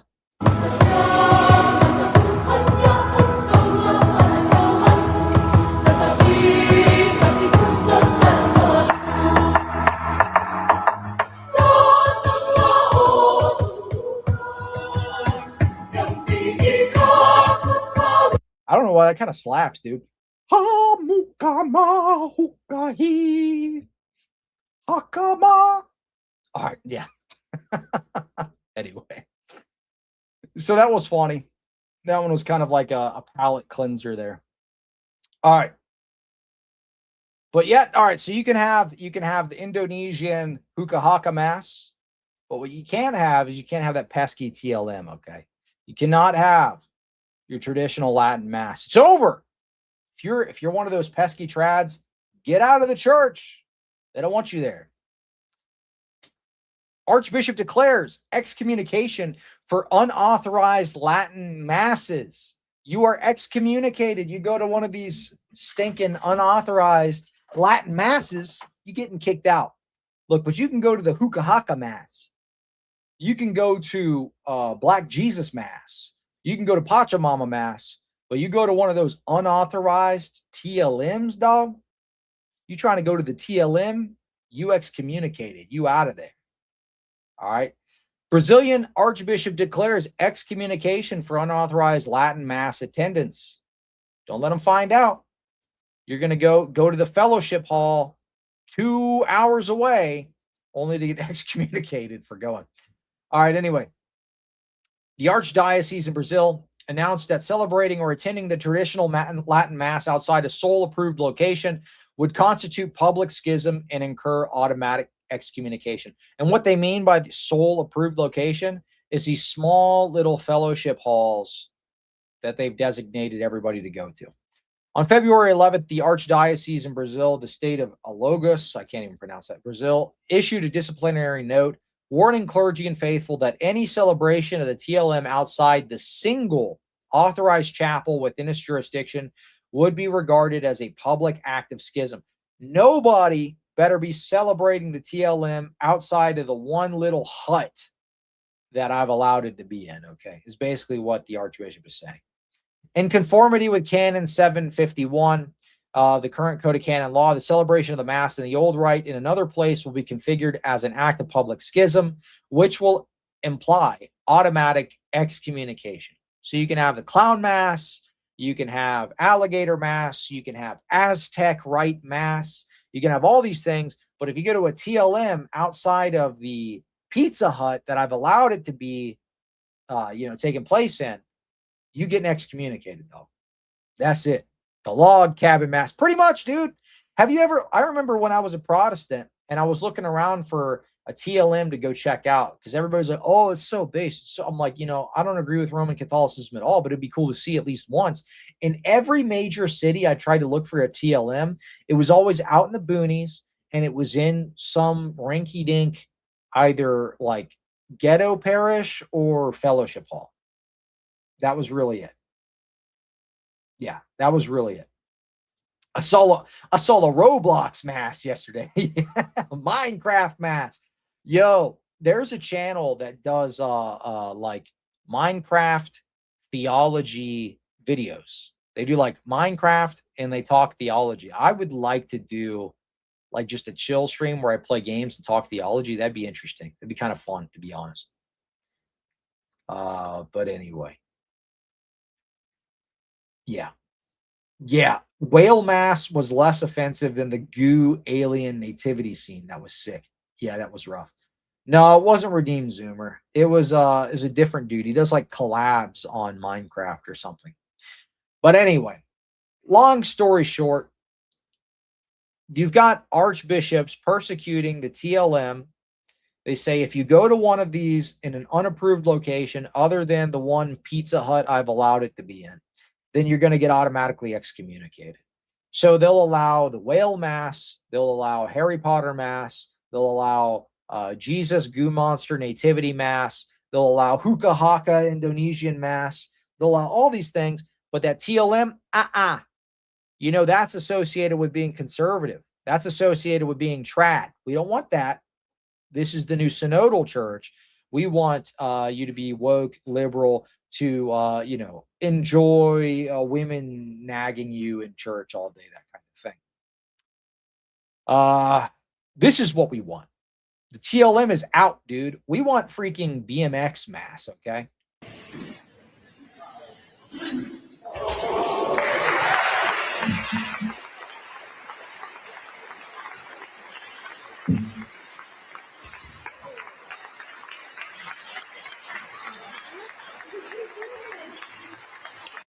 Look, this is acceptable, okay? But that TLM, that's an automatic excommunication. But if you go to guy riding a bike around the altar mass, that's totally based. That's based in red pill. That's actually cool. That's what we like. This is the future of the Roman Catholic Church. BMX mass, TLM excommunication, but this, hey. And you notice, like, these are always the most beautiful churches, are the ones where they do this crazy stuff in. They've got like the absolutely stunning altar piece. Okay. Then you've got women altar girls and all this kind of stuff, and a guy riding a BMX bike around the altar.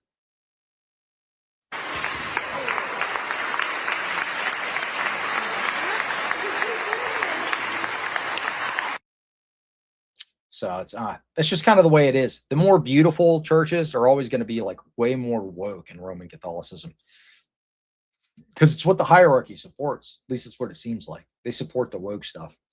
All right. I want to dive into what is probably the most talked about story over the last couple of weeks. There was a Chaldean bishop that was accused of some pretty crazy stuff. I'm going to go ahead and pull this up on the screen, but let me answer the super chat real quick. Angel Rios, $5. Come on, fellas, send in them super chats. We're almost at the goal. Support Cleve for giving us the fire live streams. That's right. I appreciate it. Thank you for the super chat. I'll give you one scream for that. I appreciate the support. Yeah, what are we at in goal? I haven't even checked. What are we at? Oh, yeah, we're only 5 away from goal. Yeah, help me reach that goal. I appreciate it, y'all. All right, let's get into our next story here. So this is probably the most talked about one over the last couple of weeks. San Diego Chaldean bishop accused of embezzlement, brothel visits amidst Vatican investigation. This is from Pillar Catholic. I'm going to pull up this, and then there's a follow-up story because he was recently arrested, and we'll talk about why that was. All right, San Diego Chaldean bishop accused of embezzlement, brothel visits amid Vatican investigation. Report documents questionable and suspicious behavior from this particular bishop. An Eastern Catholic bishop in California submitted his resignation amid a Vatican-ordered investigation into allegations of substantial embezzlement and adult misconduct. So he was going to the he was going to the brothels. He was getting a little something. But the resignation of Chaldean Catholic Bishop Emmanuel Shaltia has not yet been accepted by the Vatican. Sources say Chaldean Patriarch Cardinal Louis Sacco is aiming to see the bishop retain a place in church leadership. Let's see how this plays out for this guy here, okay? Because our subsequent follow-up article is going to discuss this gentleman here. According to documents reviewed by the Pillar, Parish Finance Council members at St. Peter's Chaldean Cathedral in California noticed in November 2024 an unusual banking pattern that indicated the possibility of embezzlement. So he's taking the church's money and he was spending it on the ladies. He was spending it on ladies of the night. This is your Chaldean bishops. This is same church that what's the guy's name? The dude that did the papal minimalism stuff. Elijah Yassi, that guy. He goes to a Chaldean Catholic church. So that's one of his bishops there. Parish owns the social hall, which is leased to an outside management firm for some $33,000 monthly. Rent's typically paid to the parish by the outside management company with a check. But in November 2024, the rent check deposited into the parish bank account came from a different bank account. So this is how they caught it. Anyway, so he ripped off some money. They did an 8-month investigation, so on and so forth. He was taking money from this rent payment, and he was using it on ladies of the night. He was doing a little partying, y'all. He was going down to Tijuana. That's basically what it says. He was going down to Tijuana and was visiting some ladies of the night there. Among the allegations recorded to the Vatican by Chaldean Catholics is that this particular bishop regularly crossed the border from San Diego to Tijuana, Mexico, during late night hours to visit a large strip club where prostitution is regularly practiced. So he was visiting some ladies of the night. Not exactly the most, not exactly the best example of a bishop there. St. Gregory Tamales. St. Gregory Tamales, $5. The fact that the Latins are excommunicating people for doing the Latin Mass is simultaneously the funniest and saddest thing to happen in the Roman Catholic Church. That's true. That's true. I mean, it's honestly, it's a scam, dude. It's a scam. They lure people in with the base TLM, and then they do the bait and switch. And now you've got Tijuana brothel bishop. You've got BMX mass. You've got lady screeching on the microphone mass. You've got hookah haka mass. It's a scam. You promised my son that you're going to give him free Robux. It's an absolute scam. It's a bait and switch. All right, anyway. A private investigator's report submitted to the Dicastery for Eastern Catholic Churches reported the allegation that Shaltia made late night border crossings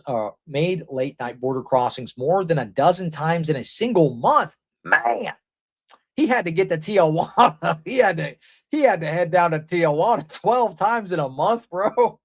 That's wild. This was he had some needs. Look, he had an itch that needed to be scratched. Let's just say that. 12 times in a month, bro. That's nuts. Anyway, and only decrease that practice to a couple times a week. Wait, what? After the bishop was questioned about it directly? That doesn't make any sense. He went 12 times, in a month, dog. 12 times in a month, and only decreased the practice to a couple times a week. Listen, he was fighting against it. He was fighting the good fight.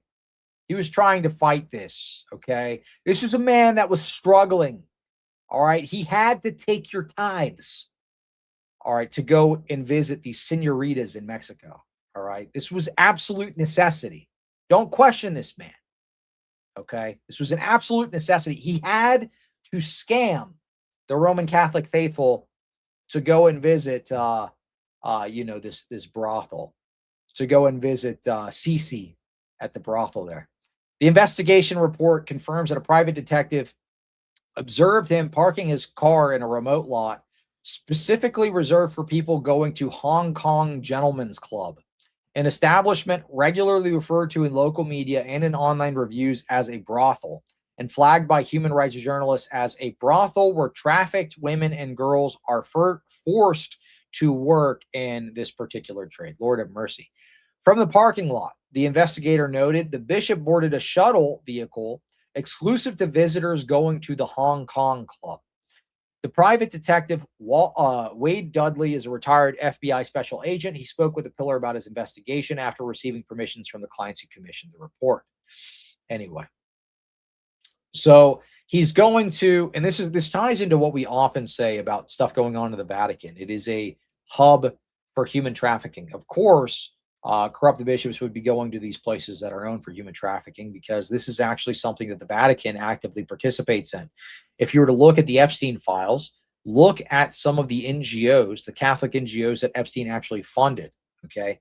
Catholic Charities Virgin Islands, located very suspiciously right next to Little St. James Island, his island, Epstein Island, okay? I wonder why he was funding them. Well, come to find out, the Catholic Charities Virgin Islands is supporting kids' retreats and summer camps. Little suspicious, okay? But we note this quite often with the Vatican. The USCCB is often involved in human trafficking. As a matter of fact, they're one of the #1 contributors to the refugee crisis in the United States and in other countries. The USCCB's website actually states they seek the maximum amount of funding to bring in as many refugees as they can to the United States. This is one of their goals. But anyway, the FBI, ex-FBI guy says, having said that, we saw his car parked in a parking lot that was exclusively for patrons of the Hong Kong, and we've seen him walking to the border and across the border. We've seen him get picked up by a third-party ride share that exclusively takes customers to that establishment. Dudley's report noted another unusual and long-standing situation in his life. The investigator reported that the bishop has held for years a joint personal bank account with a woman who was the parish secretary when Shaletta was a pastor in Michigan. In 2025, the bank account's balance was in excess of $40,000 and appeared to receive regular deposits from Shaletta. When Shaletta became, in 2015, the eparch for Chaldean Catholics in Canada, the woman started making frequent visits to Toronto, staying either at a nearby hotel or at his house. You can see where this is going. A woman, a lady of the night, it seems like. In 2017, Shaletta was appointed to lead the Chaldean eparchy of St. Peter the Apostle San Diego. The bishop relocated to San Diego in 2017, and the woman immediately moved to San Diego. So this is like his concubine, I guess. Lord have mercy. Flirt to convert maxing. Lord have mercy. And this is, are you what? This is like an unhinged super chat. Are you talking about our previous conversation, or are you talking about this particular situation? Because I do not think that is what this dude is engaged in at all. That gets you one big. But anyway, in turn, the woman has keys to his home, has been observed using her keys to open the door. So anyway, you get it. This is his concubine. Okay, so there is an update to this story that was published earlier this week, which I want to dive into. There was an update to the story that was published earlier this week. Let me just find the article and I'll pull it up right here. Okay, yeah, let's take a look. This is from the New York Post. California bishop who allegedly made several trips to Mexican brothel arrested in San Diego airport trying to flee the United States. There was an article I think I pinned right above this from Daily Mail. Catholic bishop, 69 years old, accused of visiting mega brothel 12 times in 1 month, is dramatically arrested as he prepared to board flight to Rome. He was going to head to Rome. Oh, I'm not sharing my screen. Sorry. To board a flight to Rome. So he was going to dip out. He was going to head off to Rome. And you think they were going to cover for this guy? Abso-freaking-lutely. That's what they do every single time. These dudes are indicated in some scandal or another. They break the law. Either it's an abuse case or something. Where do they flee to? They flee straight to Rome. That didn't happen this time. They arrested him right there in the airport. All right, so let's take a look at the article. A disgraced Catholic bishop. Let me pause this. These ads are ridiculous, bro. A disgraced Catholic bishop was accused of visiting notorious Mexican mega brothel 12 times in 1 month, was abruptly arrested on his way out of the country.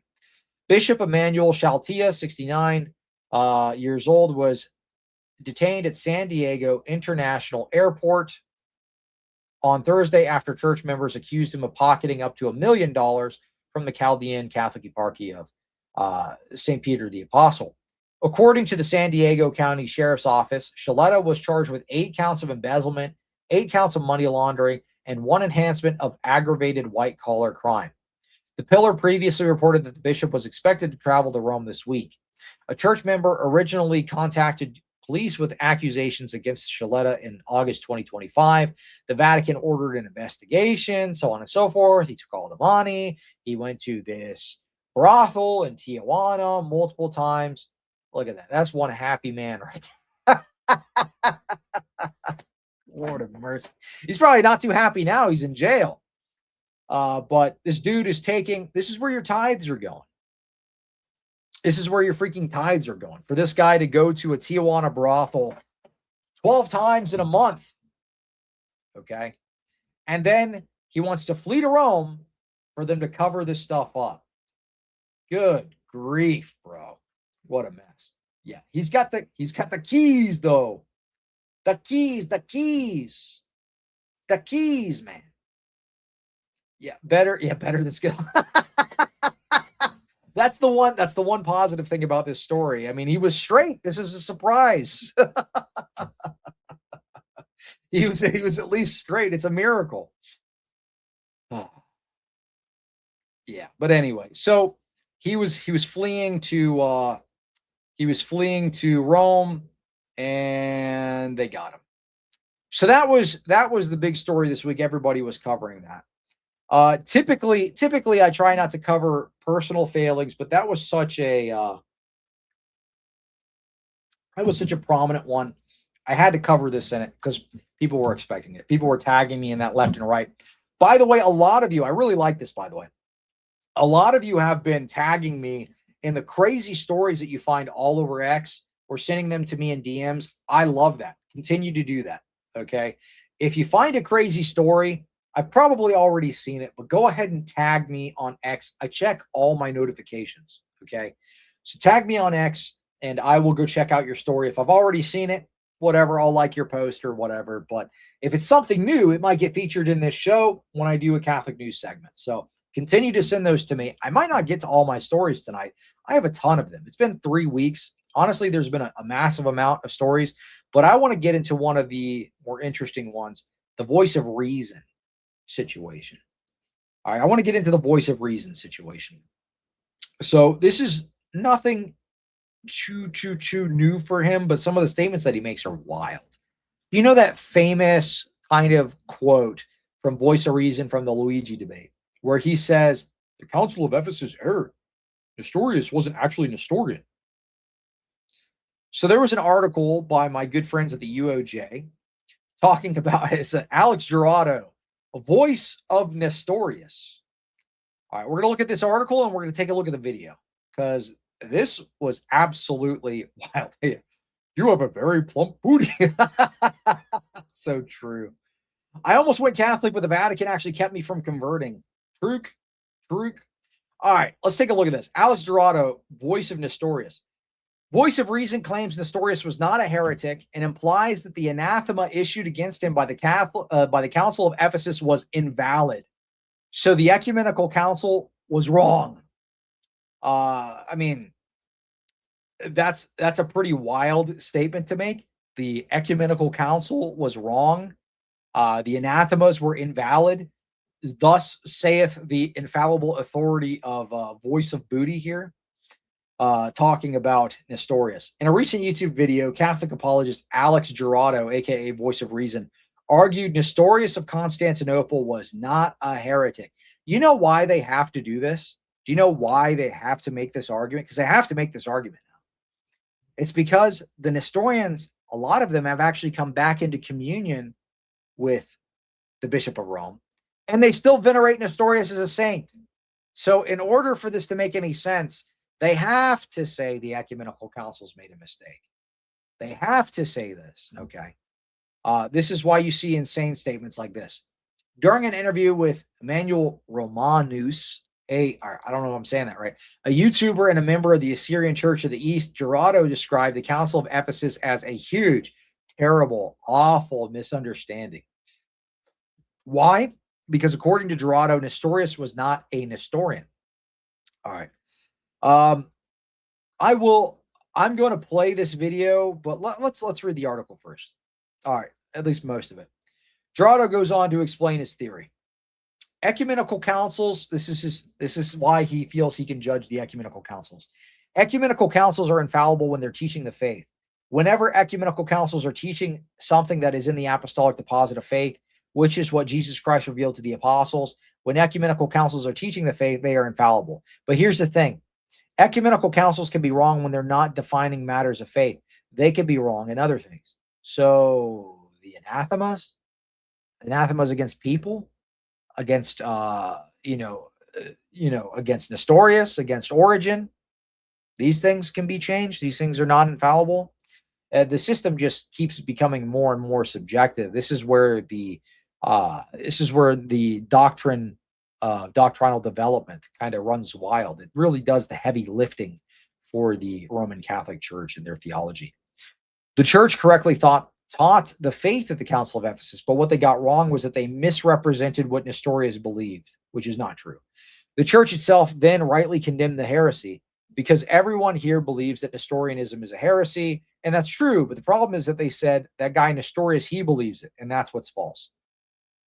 All right, this is absurd for 3 reasons. So this is the author of the article talking about why it's absurd. First of all, Gerardo's dichotomy is pure novelty. No one's ever made this distinction between councils being infallible in matters of faith versus matters of fact. That's true. This is a novelty. Roman Catholics will just make up stuff about the ecumenical councils to try to hold to whatever position they need to and defend the new synodal church. What's funny is that when Romanus asked Dorado where he's getting this distinction from, Dorado can't even begin to answer. He simply restates his own position. So he's just making it up. And you notice that Roman Catholics do this quite often. They just restate their own position rather than present evidence for what they believe. Secondly, Nestorius was a Nestorian. Bum, bum, bum, bum. Nestorius was a Nestorian. He was given every opportunity to affirm. Oh, let me zoom in so you can actually read this. He was given every opportunity to affirm the Orthodox Catholic Christology taught by St. Cyril of Alexandria, but he did not. In fact, he said St. Cyril bore the mark of those whose minds are led astray by Greek thinking, or who are sick with the lunacy of Apollinarius, Arius, or other heresies, rather than something more serious than these. In other words, he said St. Cyril was something worse than an Arian. So Nestorius was absolutely Nestorian. Stop listening to people who tell you this nonsense. Nestorius was Nestorian. Okay? This is fake. This is fake news. This is absolutely fake. All right? Stop listening to people who said this. Okay? Said St. Cyril was worse than an Arian. Cyril and Nestorius exchanged 5 lengthy and learned letters. Each understood the other's position quite thoroughly, and each concluded that the other was a heretic. This was made clear during the council itself, where Nestorius and his allies persisted in condemning the Orthodox party and were in turn condemned by the church. Does Gerardo really believe that he is smarter than everyone at the council? Yeah. Yeah, he does. That's kind of the whole point. And where is he getting this distinction about matters of fact, matters of faith in the council? He's making it up. Where is he getting that Nestorius isn't Nestorian? Well, this is the cope from their own church for having accepted the Nestorians back into communion. Let's take a look at this video, though, because it is absolutely wild. Let's see. I'm going to go back to the start of this section here. Right, yeah. Right, yeah. We're going to play the video right, yeah. Ancient people from Ur in the Bible as it states. So that's set up for you now, so you can. Sure, yeah. And Captions. There you go. It always comes back to what happened in Ephesus in 431, which was a huge, terrible, awful misunderstanding. I get a lot of criticism online, and I've talked about this multiple times now. I get a lot of criticism. I get a lot of heat. I get a lot of attacks from Catholics and Eastern Orthodox when I say this, but it's just... Yeah, probably because you're wrong. That's probably why. I get a lot of attacks when I say the Council of Ephesus erred. I get a lot of attacks when I say, why is it wrong? The Council of Ephesus did not say that I cannot like plump booties. It's probably because you're wrong, dude. The Council of Ephesus did not err. Truth is just the fact. Nestorius was not a Nestorian. Yep. Nestorius was not a Nestorian. Yeah. We were wrong. We condemned him wrongly. He was not a Nestorian. But because the Council of Ephesus condemned him, that's when John of... What is in his nose? Are you talking about his voice? Yeah, he's got like a crazy fake Sylvester Stallone voice. I thought it was fake at first. I don't know it now. I don't know now. Also, has this guy from Roots of Orthodoxy always had like this crazy mark next to his eye? I hope he's all right. Or he's wearing glasses way too tight, bruising his face. I don't know, dude. But yeah, his voice is he's got the Sylvester Stallone thing going on. It's me. I'm voice of reason. Antioch, because the Council of Ephesus condemned Nestorius before John of Antioch even got there. So when John of Antioch... Yeah. Well, there was a video that was released not that long ago where he was talking about, he was joking about the fact that his bishop told him he can't.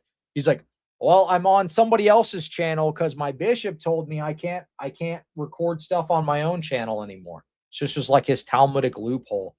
I've heard stuff from people that are relatively close to him that he's kind of gone rogue at this point. He's not even really talking to his confessor and stuff like this.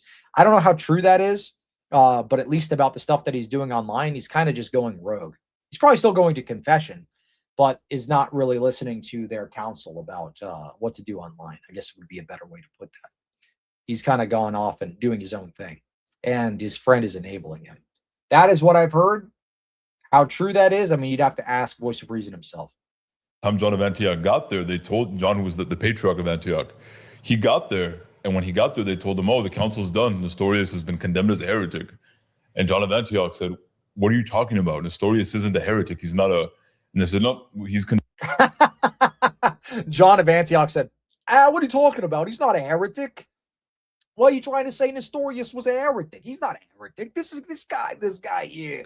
You're talking a lot of gabagool. This guy's not a heretic. What are you talking about? Nestorius, he's a pretty cool guy, okay? Why are you trying to condemn Nestorius for? Eh? This is my friend." I'm sorry. And that's what led to the separation with the Assyrian Church of the East and the rest of us, was because John of Antioch, when he got there, he thought that Cyril of Alexandria and the Council of Ephesus had condemned Nestorius for what he really did believe. Meaning the Council of Ephesus condemned the orthodoxy of Nestorius. So John of Antioch's like, "No, this is not going to stand. There's no way this is going to stand." So I honestly think, based on my read of the situation, I think that John of Antioch, and I can't prove this historically, but I think that what he was thinking. You know what he says? I can't prove this historically. He's just going to make stuff up. I can't prove this historically, but I think Nestorius actually had superpowers and he could fly. He was eating pepperoni pizza. Was that by the time this gets back to Rome, to Pope Celestine, he's gonna shut this down. That this is not a valid council. But Pope Celestine ratified it.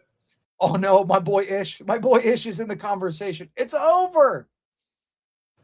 So when that happened, that's what solidified kind of the tensions between if you want to call the church in the Roman Empire with the church of in the Persian Empire. Yeah. But Nestorius was not a Nestorian. Yeah. And I really. So he said basically, they thought this council wasn't actually going to get ratified. That's why they said what they said. They didn't think it was going to get ratified. Look, they were saying, look, we're just going to condemn. We're just going to do a little prank. We're going to do a little prank on Nestorius. The Pope's never going to go for this. He's never going to ratify this. Okay. So why don't we just play a little prank on Nestorius? We're going to say he's Nestorian. We're going to do a little anathema as a joke. Okay. We're going to do just a little joke anathema. It's going to be really funny, guys. We're going to do a little trolling. And then later on, when no, the Pope ratified the council. It's over. This is his theory. This is his theory. We do a little trolling. It's called we do a little trolling. I believe that if Cyril of Alexandria had just waited, if he had just waited for the Patriarch of Antioch to show up, and if he had just waited and they could have all together walked through what was going on, I really believe that this whole issue with the condemnation of Nestorius and also the whole issue with what ended up happening with John of Antioch, it could have all been avoided, and that schism, that split, would have never happened. Because it's clear when you read the history, when you read Nestorius. Yeah, this one prank caused the schism. This one prank, pranks that went too far. We're totally gonna epically troll Nestorius by condemning him as a heretic, as a prank. Obviously, the Pope will never ratify this insane council. Yeah, this is just it's absolutely absurd position. And they're all just like, yep, that's right. You're telling the truth, dude. You got the Assyrian Church of the East guy looking like he's about to fall asleep. He's like, dude, this guy's telling the truth, bro. This guy's writings, because we have his writings. He was not an historian. Why is it controversial to say that, though? Why do people get mad at you? Because the heritage is named after him. Rename it. Yeah. Like, why is it? But also, there's the idea that ecumenical councils cannot err. So some people believe that ecumenical councils are fully infallible. Interesting. He says that like it's a crazy thing. Some people, there's these crazy guys out there that think the ecumenical councils are infallible. Those silly gooses out there, they say it's infallible. This is crazy, right? Nobody actually believes this. In all matters. No. So this is where we get in trouble. The reason that people get so upset when I say that is because they now, when they hear me say that, they're saying voice of reason. You think that an are they Protestants? That's kind of what it seems like, right? ecumenical council, you think that the Council of Ephesus got something wrong? You're saying Cyril Alexandria got something wrong. Cyril of Alexandria wrongly condemned. Yeah, that is Ish. Ish, get out of there. I need the what is that? The Breaking Bad meme where Walter White's in the car. Get out of there. Jesse, get out of there. Serious, and I say yes. But why is that a problem? I don't understand. Because they have a faulty, false, incorrect understanding of the Yeah, he's not Muslim. He's ex-Muslim. competency of councils. Okay. So let me explain this. Sure. Ecumenical councils are infallible when they're teaching the faith. Whenever ecumenical councils There are even crazier people who think the Pope can't get that wrong. Yeah, exactly. Well, what he's saying is the Pope ratifying the council was wrong. Oops, he made a little mistake. He didn't double check. Whoopsie. Yeah, what are you even talking about, dude? So you're saying the Pope got it wrong as well? That's funny. are teaching something that is in the apostolic deposit of faith, which is what Jesus Christ revealed to the apostles. When ecumenical councils are teaching the faith, they're infallible. The Holy Spirit keeps ecumenical councils from ever teaching error. So infallible as in just never wrong. They can never be wrong when they're teaching the faith. Okay. But here's the thing. Ecumenical councils can be wrong in matters that are not, when they're not defining matters of faith, they can be wrong in other things. Who determines that? Who determines that they can't be wrong when they're teaching the faith versus trying to determine the faith? Sure. So the ecumenical councils themselves, right? In over the last 2,000 years, the theologians that they explain the competency of ecumenical councils, or when bishops gather together to teach the universal church, they say, remember, bishops, and when they all come together and teach together, they're only infallible. Yeah, so it just seems kind of subjective. So he's saying the reason why this is crazy, right? If you're going to have a system where the Pope is above the ecumenical councils in terms of authority, right? You still would hold that the ecumenical councils are infallible if you're a normal Catholic, right? You'd still hold that the ecumenical councils are infallible, but apparently not these guys, right? That's a weird distinction they're just kind of making up. But the logical entailment of this is that they're saying that the Pope also erred in ratifying the council, or he also erred in approving that portion of it, right? I mean, it's just wild. Yeah, you would have to say, hold on one moment. Let me ban some trolls from the chat.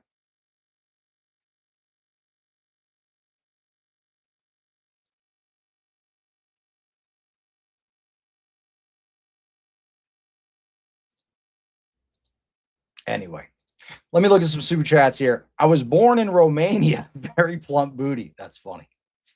As a Protestant, I can see voice of reason's point of view. I mean, honestly, it does seem like it is more in line with a Protestant perspective. If you're going to hold that the ecumenical councils are not infallible, why wouldn't you just become Protestant? Right? Why wouldn't you just become Protestant? Yeah. And to the trolls that were in the chat before, I mean, I've said nothing but positive things about my previous senior pastor, and we still have a great relationship. So I don't understand why you're trying to stir drama.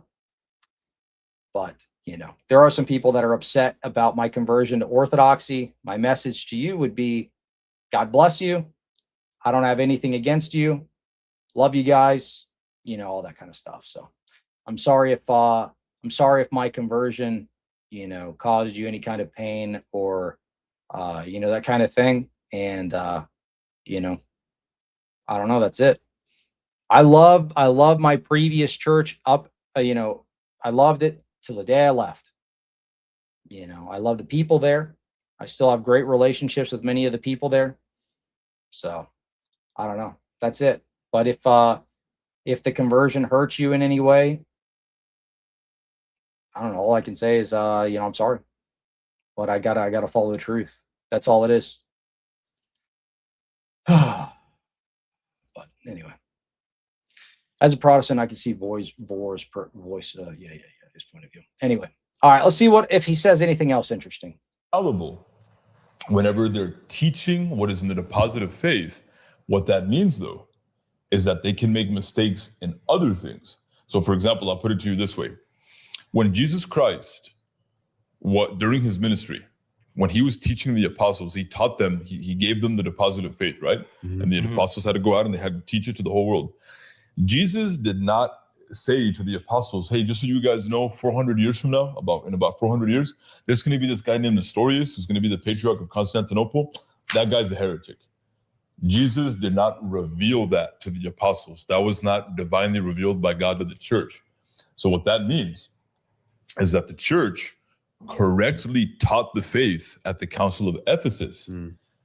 But what they got wrong was that they misrepresented what Nestorius believed.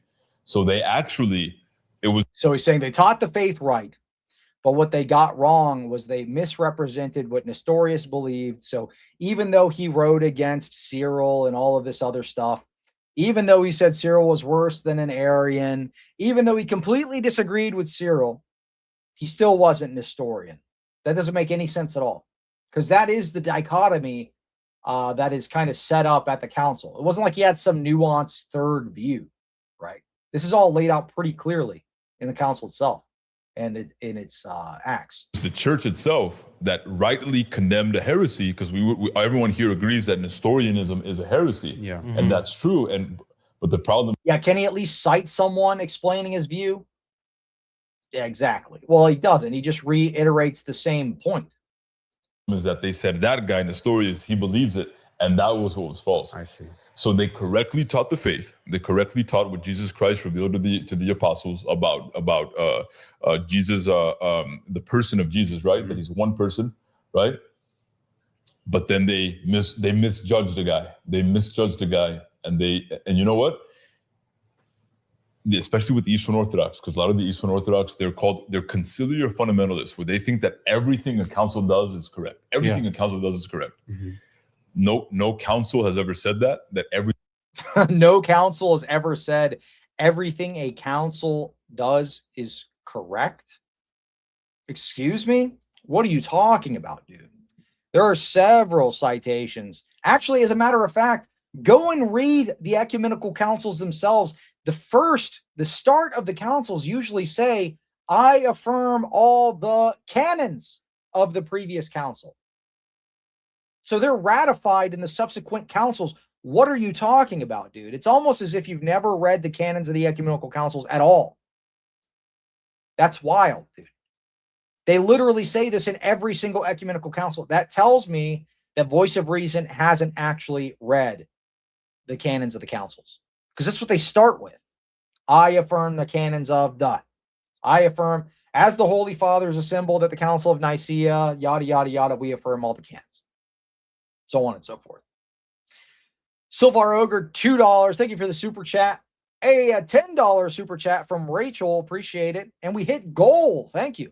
My former Presbyterian PCA pastor has been gung-ho about people not converting to Orthodoxy. He told the whole congregation after my sister and her family left that Orthodoxy is heretical. Well, we're going to see more and more people, doing this kind of thing. We saw this with Matthew Powell, the Reformed Baptist preacher that said, Orthodoxy is like Satanism or something, right? That was his most recent video that we covered in the members section of the channel. So if you guys want to check that out, consider becoming a member.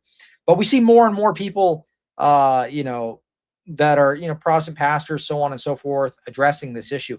I did when I was a Protestant pastor. I saw the looming threat of Orthodoxy and Roman Catholicism online. As people start to study church history, you start to notice it really doesn't look anything like the modern Protestant church. For example, if you were to just look at the Council of Nicaea, it presupposes the concept of bishops. So we're talking as early as 325 AD. Presupposes the concept of penances. Presupposes the concept of real presence in the Eucharist, right? And if you were to look at the contemporary authors of these ecumenical councils, they said that they are divinely inspired, guided by the Holy Spirit. So do I have, like, all Protestants will affirm the Nicene Creed, okay, for the most part. But do you actually have the faith? This is a question I ask myself. Do you actually have the faith of Christians at the time of the Council of Nicaea? And if you don't believe in those things I just listed, one holy Catholic apostolic church, one church, not a bunch of loosely connected branches, but one church. Do you actually have the same faith? That would be the question to maybe ask yourself. And if you are a Protestant that is watching this, know that I was in your shoes, and I have a lot of compassion for the people that are still, in these Protestant churches. And I still love the people at my previous church. I want to make that extremely clear. There were a lot of beautiful things that I learned in my previous church, a lot of beautiful relationships that were formed in my previous church. And I'm grateful to my former senior pastor for all of the things that he's imparted upon me, especially in terms of like psychological understanding and these types of things. He was very wise in that way.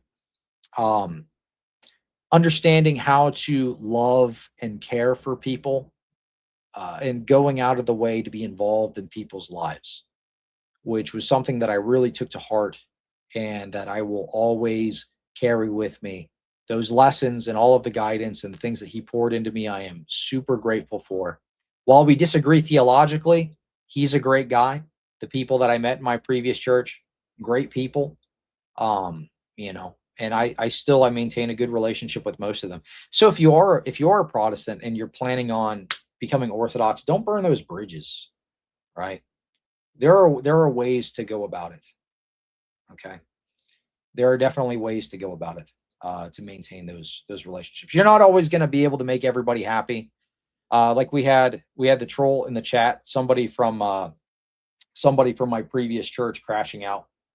That's only like one of two people that is extremely upset about my conversion and things like this. But I'm willing to, just be cool if that's something that you want, And if I hurt you by converting, I apologize, but I have to follow the truth. That's it. I don't know. People see people online and they think they're just like, I don't know, some kind of like, they're like fake, like they're just like an online persona. I actually care about people, and I actually care about everybody at my previous church. I would, give my shirt off the back, give my, shirt off of my back for most of these people. And many of them have helped me when I had my, my house flood, these types of things. So yeah, anyway, that's enough about that.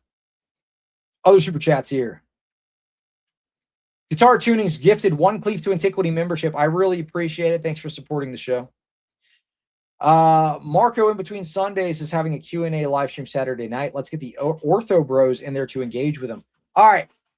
Let me do a little announcement arena on this. Marco from In Between Sundays is going to be coming on the show Thursday, and me and Father Ron, we're going to have a little chat with him about orthodoxy. So Marco is a Church of Christ pastor. He went to his first Divine Liturgy not that long ago. So he's going to be coming on the show Thursday, and we're going to be having a conversation similar to the conversation I had with the IFB pastor and all of these other sorts of things. So that'll be nice. He seems like a nice guy. I look forward to what he has to say. I think sometimes with the, me being a former pastor, sometimes they connect easier. So I'm hoping that is the case. And that should be a good and fruitful conversation. So keep us in prayer for that. Thank you for the super chat. I appreciate it. I'll give you one screen. Bill Hicks, I ask you all to pray for Father Alexi in Adelaide, Australia. He has been slandered and unjustly relieved of his duties as rector of our parish. Lord of mercy. Yeah, keep him in prayer. Absolutely. Pray for Bishop Emilianos as well, who's going through similar canonical issues. But anyway. All right. Let's keep going. I want to see what else Mr. Voice of Reason has to say about this. every single thing that a council does is correct. No church father has ever said that every single thing a council does is correct. No saint ever said that every single thing a council does is correct. What they all say is that the church is infallible when teaching the faith, but it can get other things wrong that are not essential to what is in the deposit of faith.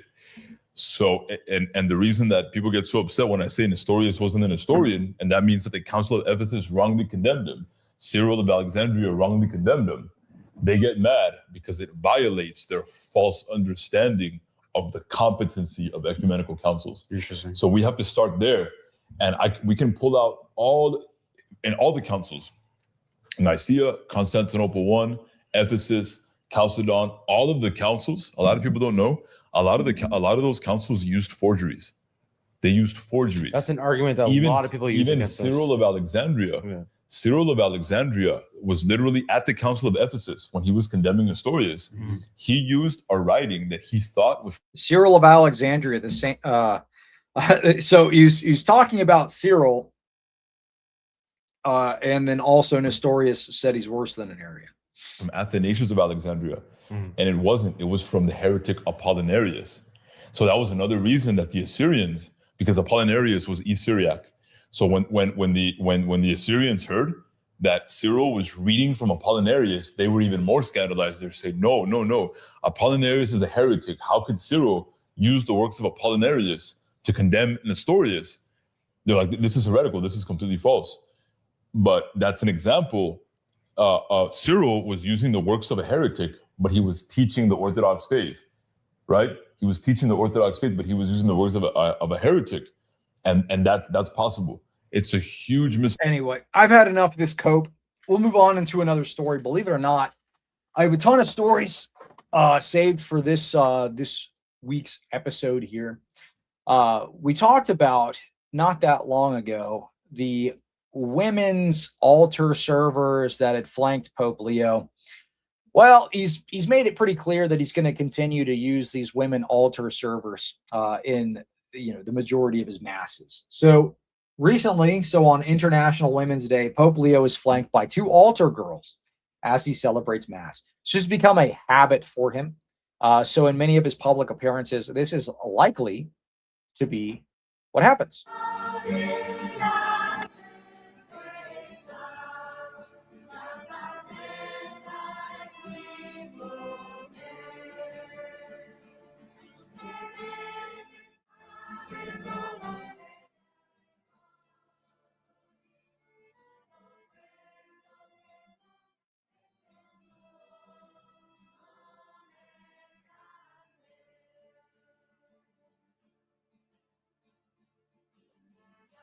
Let's see if we can. Oh, there you go. You have the women altar servers in the background. Well, we saw that in the recent article that we were just citing from the Vatican. It seems like he always has women altar servers. But anyway. Contemporary Compendium. Getty Cleave. Just got him out of my first catechism class. It was awesome. Made a friend too. Hey, praise God, dude. Yeah, that's the name of the game. You have to be able to make friendships and maintain them. So, when you go to your first like divine liturgy, or you go to catechism or whatever, and you're in these environments where you're interacting with people in real life, the name of the game is to make friends, because you cannot do the spiritual life by yourself. You have to have a network of people. So super, super important. Glad to hear that, dude. Rachel with a $2 super chat. Just got the Theosis book this week from your recommendation. Yeah, it's a great book. Theosis, The Purpose of Human Life. Excellent. Okay. I'm banning the troll. Banning the troll that says Orthodox people are alcoholics. Why are you spamming my chat with your nonsense? Get out of my chat, dog. Anyway. All right, there was another story I wanted to cover that I thought was interesting on the subject of catechumens, but this time in the Roman Catholic Church. Let's see if I can find that, because that was interesting. Was it this one? Yeah, it was this one. All right, let's take a look. So this one is about an Italian bishop who visited the Ramadan celebrations. Italian bishop attends Ramadan event, raises concern over 0 catechism enrollments in his diocese. 0 catechism enrollments in the entire freaking diocese, dude. Can you imagine this? We have some parishes in the Orthodox Church that are getting 200 plus catechumens, dude. 200 plus catechumens in a parish. You have an entire diocese here not receiving any catechumens. I wonder why. Maybe it's because their bishops attend these Ramadan celebrations with Muslims. Yeah, maybe you could take a hint at that. Zuppi's analysis blames political and sociological factors for the drastic emptying of Bologna. I can't even pronounce that. Bologna's parishes rather than any shortcomings in the pastoral work of Italian clergy.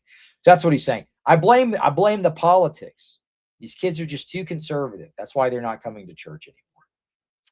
Anyway, Cardinal Matteo Zuppi expressed concern over a lack of catechism enrollments while also taking part in a public Ramadan event in the city.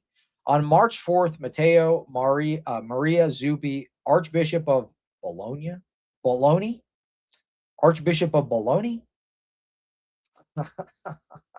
I know I'm mispronouncing this, but could I mispronounce it worse? Bologna. Anyway, I don't know. And president of the Italian Bishops' Conference commented on the fact that no children had enrolled in catechism classes in the 3 central parishes of the city, attributing the situation to flawed housing policies, excessively high rents.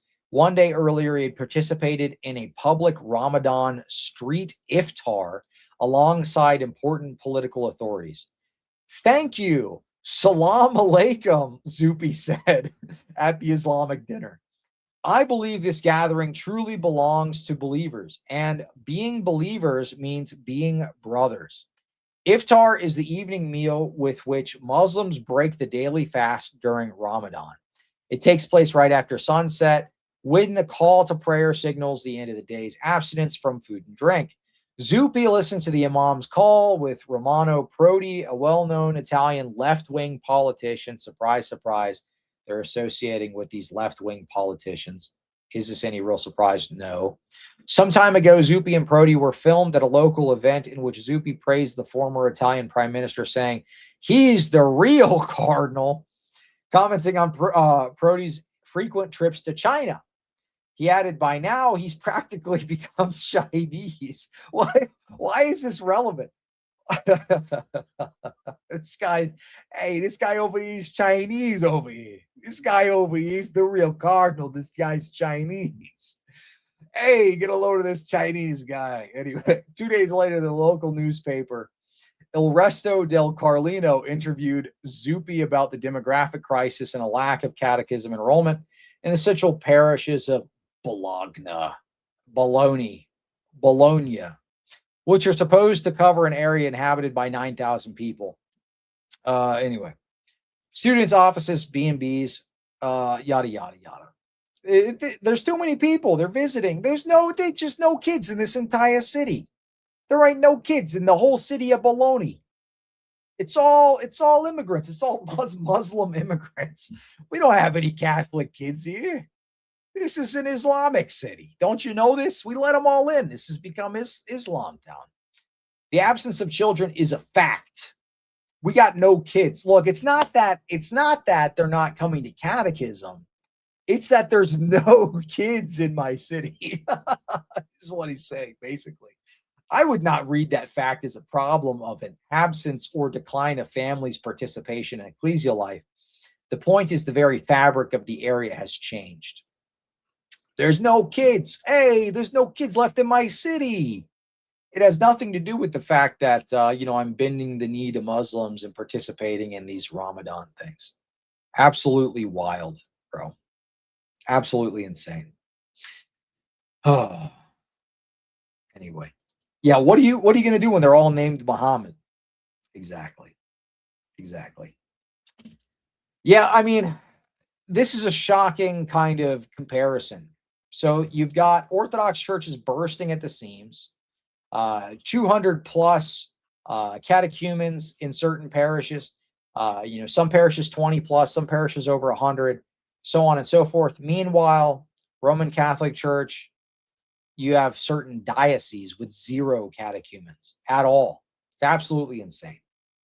So a lot of times, what these dudes will do, and you'll notice this with many apologists, a lot of the Catholic apologists, they end up being like biz larpers. Okay, so like Voice of Reason attends a Uniate church. Elijah Yassi attends Chaldean church, which is like a Oriental Uniates, to my understanding. They venerate Nestorius in their liturgy. I know that much. But a lot of these guys, they'll go to the Eastern Catholic churches, these types of things. From my understanding, Michael Lofton does this as well.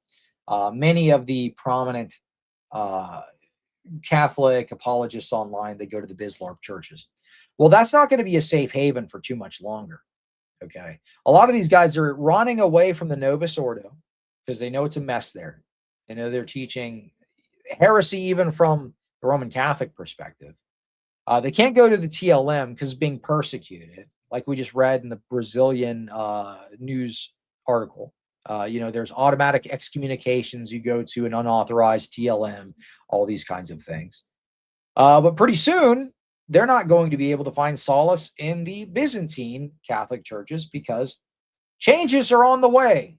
Novus Ordo Watch states, what could go wrong? The General Secretariat of the Synod creates a new commission tasked with developing ideas for the revision of the Code of Canons in the Eastern churches in light of the synodal journey. Absolutely insane. Synod establishes new commission dedicated to Eastern churches. The General Secretariat of the Synod creates new commission tasked with developing ideas for the revision of the Code of Canons of the Eastern churches in light of the synodal journey. Basically, they want the Eastern churches to get on board with the Synod of Synodality, this big synodality push, which is basically a synonym for we're making the church more woke. The General Secretariat of the Synod has created a new body dedicated to developing proposals for the revision of the Code of Canons in the Eastern churches in the context of the synodal journey. This is the context of these canonical reforms. They want to make it more like the Novus Ordo. They want to make it more like the synodal church. So think German churches. Okay. You have the German synodal way, which is like the looming specter of synodality right now, called the Eastern Canonical Commission. It met for the first time on February 20th at the General Secretariat of the Synod's headquarters. The new commission builds off the work of the Canonical Commission that had been formed in December 2023. That commission had already put some proposals forward for reform of the CCEO. So they want to reform the Eastern Catholic churches. This is no longer your safe haven. The entirety of the Roman Catholic Church will become the Novus Ordo. You will have nowhere to hide. My hope is that once this happens, many of these people end up going to the true church. They become Orthodox. But we'll see kind of how that goes. Make sure to stay in prayer. 2026 Eastern Canonical Commission is also responding to a number of requests made by leaders of the Suurus churches. I don't know what that is. Okay. These are 24 individual autonomous churches within the Catholic Church that are in full communion with the Pope, but maintain their own specific traditions, liturgies, laws, and government. Basically, you'll see this with all the Uniate groups. Uniate, not just talking about Eastern Uniate, talk about Oriental Uniate groups, Anglican Uniate groups in the Ordinariate. You'll see this with the Nestorian Uniate groups, all these various groups that have come back into communion with Rome. 9 times out of 10, they maintain their own traditions, liturgies, laws, governance, all of these types of things. Okay. Liturgies specifically, the Nestorian Uniate groups venerate Nestorius as a saint. Okay. There was a recent show on Swan Sauna's channel that was talking about this. But this is something a lot of Roman Catholics don't know about. But a lot of the Uniates, they don't, I mean, the Pope doesn't really care what your theology is so long as you are under his authority. So they'll accept basically anybody back into the fold or into the fold. if they never were. Aimed at fostering interdicasteral cooperation to serve the local churches, the new commission is made up of Eastern canon law experts who have been chosen from consultants of the dicastery for legislative text and the dicastery for Eastern churches. Cardinal Mario Grech, General Secretary of the Synod, explained it was deemed appropriate to establish a dedicated commission that would work in close connection with the study group, number one, on certain aspects of the relations between the Eastern Catholic churches and the Latin Church, while taking into account the specificity of Eastern canon law. This is one thing. They've had their own code of canon law for quite some time now. It seems like they're wanting to make it more in line with basically the Novus Ordo Church. So you're not going to be safe in the Eastern Catholic churches for too much longer. It's going to become exactly like the Novus Ordo. Escape while you can. Come to Orthodoxy. We've seen a number of Eastern Catholic priests become Orthodox priests recently. I was in contact with one of these gentlemen that might come on to do a show after Pascha. So I might have one of these former Eastern Catholic priests that is now an Orthodox priest on the show. Pray that that happens if it's within God's will. Anyway. Super chat here. Nebulous, $5. The fruits of Roman Catholicism are fake Skittles and on the Jeff Stein McEffrey's list. You are gay. It seems that way. A lot of the appointments are like, Skittles prelates. This doesn't really surprise me too much. All right, let's see if I had any other stories.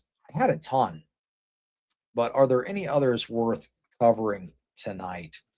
Because I've covered quite a bit here. Excommunications, Latin Mass, German Skittles bishops. I mean, is this even news anymore? I'm going to share this here. Is this even news anymore right here? This doesn't seem like news. This seems like a day in the life of the Roman Catholic Church. German Synodal Way bishop attacks church teaching on sexual morality as largely ineffective. What do you guys think? Is this news or is this just kind of like part and parcel of the daily life now? Should I even cover this? This almost seems like this would seem like a major news story. Am I just getting too desensitized to the stuff going on in the Catholic Church today? Or does this just not seem like a big story anymore? I feel like 2 years ago, this would have been huge. Okay. I feel like 2 years ago, this would have been huge. But we've covered like 20 of these stories in the last like 2 months. I'll cover it anyway. Yeah, it's good to not forget. Yeah. All right, let's take a look. Let's see what the article says. Bishop Batzing suggests church teaching on Skittles could be changed for the sake of the people. Bishop George Batzing attacked church teaching on sexual morality as largely ineffective in its current form, arguing the faithful just ignore it and change their lives, and live their life. They don't change their lives and live their lives. So they're just ignoring it. It's too hard not to be Skittles. Don't you understand this? It's too hard for them. We need to change church teaching. It's too hard for people not to touch butts. Don't you understand this? Bishop George Batzing has claimed the church doctrine on sexual morality can be changed for the sake of the people without losing the core of Catholicism. This seems to be a common thread. This almost doesn't even seem newsworthy because we've covered so many stories of bishops saying the same exact thing. So Roman Catholic bishops, 75% of the German Catholic bishops believe this. They believe that Skittles people should be able to get married, the church should change its teaching, so on and so forth. So this almost doesn't even seem like news, but I'll cover it anyway, whatever. According to CNA Dutch, Batzing also stated on Monday at a press conference at the start of the German Bishops' Conference, Spring Plenary Assembly in Würzburg, I stand by the teachings of the Catholic Church. That is my church. However, these two statements by the former head of the DPK are contradictory. The bishop said the German Synodal Way is about genuine participation of the faithful in all actions and decisions of the church. And as I said, this is the intent of the German Synodal Way. They want to change the Roman Catholic Church's teaching about Skittles marriages. They want Skittles people to be able to get married. Okay, they've already got these groups that go out and they celebrate people's transitions and all of this stuff. This is what the German bishops are invested in and are currently doing already. Okay. But they want to change Roman Catholic teaching in totality and make it okay for Skittles people to get married. Anyway, much greater participation of women at all levels, as well as the church's sexual morality. So this is what he wants to change. Batzinger said he is convinced that the church's teaching on sexuality is largely ineffective in its current form because people, Catholics, simply ignore it and live their lives. And they're just giving them the Eucharist anyway. I mean, Pope Leo kind of ran point on that when there was that big Jubilee procession into the Vatican. And then he sent a bishop to go and give all those Skittles people the Eucharist, even though they're unrepentant, right? So he kind of led point on that. That's not even controversial for them at this point. He recalled hearing from people that the Christian church's view of humanity, its view of partnership, its view of sexuality is so guiding that we must take it up positively, but not simply as it exists, but in appreciation for life, ways of life, lifestyle, sexual orientations that are simply given to people by their nature, and I say by their creator.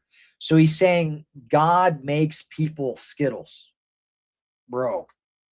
He's saying God makes people's Skittles. These are the bishops of the Roman Catholic Church. You are gay. Lord of mercy.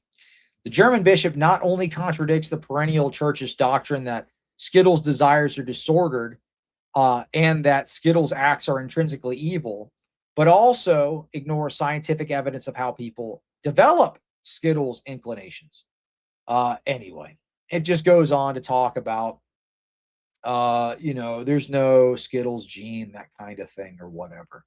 So yeah, wild. Good catch, Rich. Oh, that's true. Yeah, Mr. Rogers. An RC priest giving advice to a married couple is laughable too. Yeah, because they're not married. And they never were married. Yeah. If celibacy is too hard, why do you require it for your priest? There was a Catholic priest. I didn't bookmark this, but this was another story this week. There was a Catholic priest that left. And the reason he left was he said celibacy is too hard. Yeah. So I don't know, man. That's tough, dude. Lord of mercy on Catholics. Why are they so darn stubborn? May God guide them. They want orthodoxy so bad. Well, we're seeing a lot of them coming to the truth. So we could pray that they do more do. But it doesn't help when you have things like this. I'm going to share this on the screen here. Rome reports. The Pontifical Biblical Commission has fulfilled an assignment from Pope Francis. Publish a Bible study that concluded that the sin of Sodom and Gomorrah was not sodomite depravity, but that the sin was not welcoming the immigrant, the lack of hospitality. This is the same talking point that we saw Father James Martin, a Jesuit priest that is known for being very pro-Skittles, push this stuff. He's pushed this stuff on his X page. He said the same thing. He said this in interviews. So this is a Father James Martin talking point.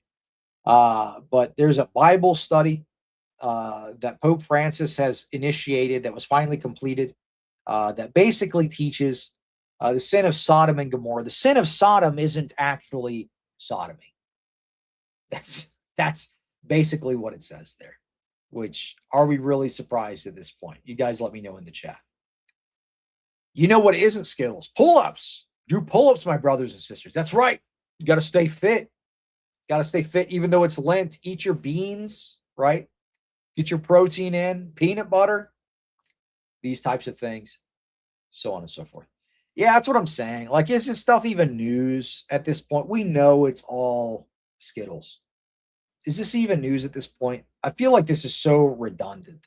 Every single news story that's on here is like Skittles appointment, Skittles appointment, Skittles teaching. They want to marry Skittles people. They want to do ABC 1, 2, 3. We want to do this and this and this. Here's something that's not Skittles. This is another bad appointment, but it doesn't have anything to do with Skittles stuff. This is Pope Leo. This is Pope Leo appoints. If it'll pull up to the stage, dog. What the? Oh, it froze. It froze, man. It froze, dog. I don't know why this is freezing. Stream topic.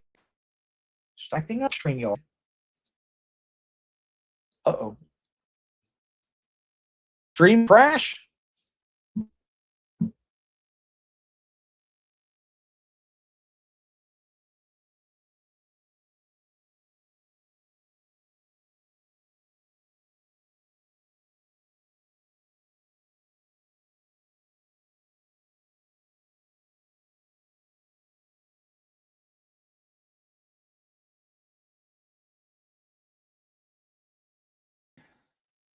Where am I at? There's two of me.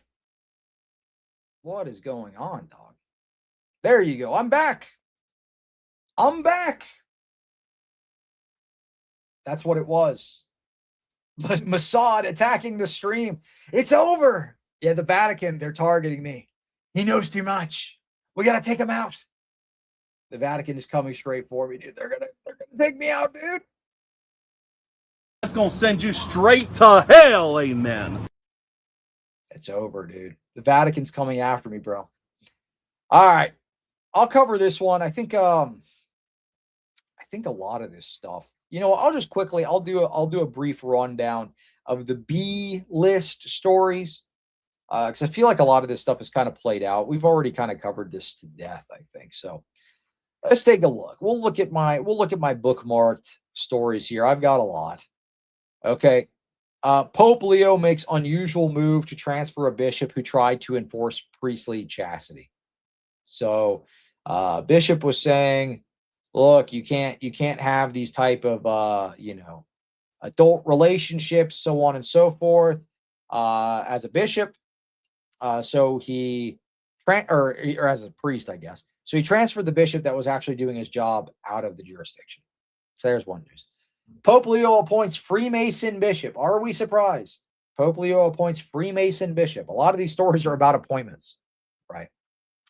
Freemason bishop. Is this shocking to anyone? You've got Skittles bishops. You've got people who want transformer marriages, people who are doing transformer marriages. You've got, what's next? Dog bishop, Freemason bishop, so on and so forth. Anyway, yeah, let's see. Okay, here you go. In his November 17th, 2025 meeting with the Spanish Bishops' Conference Executive Commission, Pope Leo stated his greatest concern at this moment in Spain is far-right ideology. So that's Pope Leo's greatest concern about Spain right now, that just basically naturalized 500,000 illegal immigrants and made them citizens. That is being taken over absolutely by migrants. That church is experiencing historic decline, that the laity are calling out for the bishops to intervene. And he says, but no, the biggest threat is actually far-right ideology. And Anthony Stein makes funny makes a line of powdered Everclear to snort. Lord of mercy. Another news story, B-roll news story. Bishop Snyder knew Mass was invented according to a Protestant Jewish prayer. This was revealed to me according to this Protestant Jewish prayer. So he's praying some kind of traditional Jewish prayer, this Protestant guy, and that helped invent the Novus Ordo. So some traditionalist Roman Catholics are saying this invalidates the Novus Ordo. Hey, what's going on, Marco? Good to see you in the chat, dude. Looking forward to our Thursday conversation, bro. Anyway. Yeah, I got more news stories to cover. Walter Isaiah, $5 super chat. Thank you for supporting the show. Let me give you a scream here. I'm just wrapping up, going through some of the B-roll news stories. We're going to rapid fire through some of these because I just have way too much for a show. And it seems like, I don't know, man, some of this stuff is just redundant. Taylor Marshall commenting, Freemason Archbishop. Oh, no. Isn't Freemasonry condemned? Well, I'll give you a little secret. It doesn't really matter what's condemned in Roman Catholicism. They do it anyway. It doesn't matter, dude. Literally doesn't matter. The ecumenical councils don't matter. They can be in error. Apparently, according to Voice of Reason, they're not even infallible. Okay. The ecumenical councils, more like the ecumenical suggestions, the ecumenical tips. These are hot tips to follow. Basically what they amount to. Another altar girl scandal. This was the one before the video I played, by the way. Second consecutive week, Pope Leo was assisted at Mass by altar girls, this time at a Roman parish known for its outreach to migrants, refugees, and the homeless. More altar girls. Are we surprised? This will become the norm.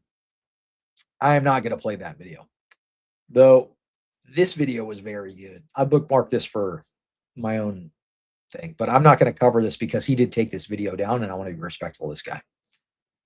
Anyway, who else saw this coming? New synodal church is coming for Eastern Catholics. Yeah. All right, here you go. Another Catholic bishop here. Palm reading Catholic bishop who was reported by the FBI to, this is the same guy. So I guess he was doing palm readings as well. This is the dude that went to Tijuana all those times to go to the brothels. I guess he was doing palm readings too. You want to go get your palm read by this Chaldean bishop? I'll tell you your future, man. I'll tell you your future, bro. Anyway, redundant. Yeah, I guess he was doing palm readings. That's an interesting addition. All right, here you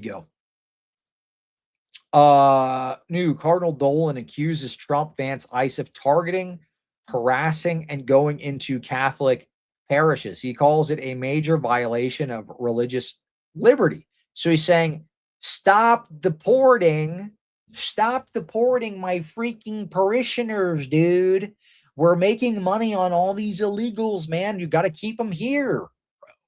You got to keep the illegals here, dude. Catholic and I were very worried when I started going into churches and harassing churches. So we had here in the Archdiocese of New York that ICE would show up on Sunday Mass just in trucks and cars, and the people wouldn't come. That was happening? That was happening here. So I called Reverend Graham and I said, we need to bring up to the religious freedom. What was the story? I probably did. I covered a bunch of stuff. The Faith magazine topic. What was the topic? Remind me. And if you still have it and I haven't covered it, tag me in it again and I'll take a peek. But I probably did. I covered a lot of stories tonight. That this is a violation of religious freedom. People have the right to worship on the Sabbath. The federal government can. Yeah, we covered the Father Ripperger thing at the beginning of this stream. Go check it out. That was actually the first story we covered tonight. But good to see you, bro. Thanks for tuning in. Nebulous. Imagine being so fake in Skittles, you got to import your entire parish. So true, dude. So true. Walter Isaiah, $5. Roman Catholic bishops are literally imposter susmaxing, internally destroying their own church. You should do more stuff on Zionism. Yeah, I would like to do some more stuff on Zionism. I feel like over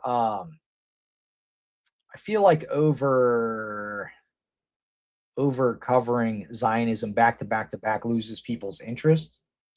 But sure, I'll do more shows on Zionism when it suits me. I just did one not that long ago. I think I did 3 or 4 back to back. So it's got a cool down, right? It's got a cool down on it. I can't keep doing Zionism shows always. It gets boring.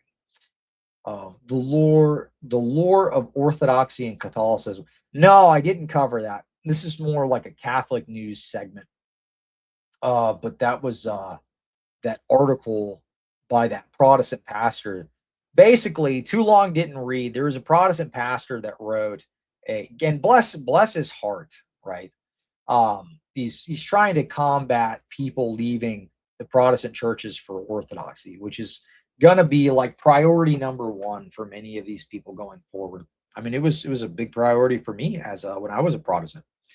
But he made an article, and the article basically said a lot of these Orthodox, a lot of these Catholics that are leaving the church, they're leaving it because of vibes, like cool vibes, and smells and bells and things like this.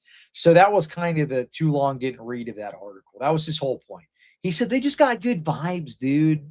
They don't actually know what the churches teach. They're just kind of vibing out, right? That might be true for Roman Catholics, to be honest. They see the based TLM edits on TikTok.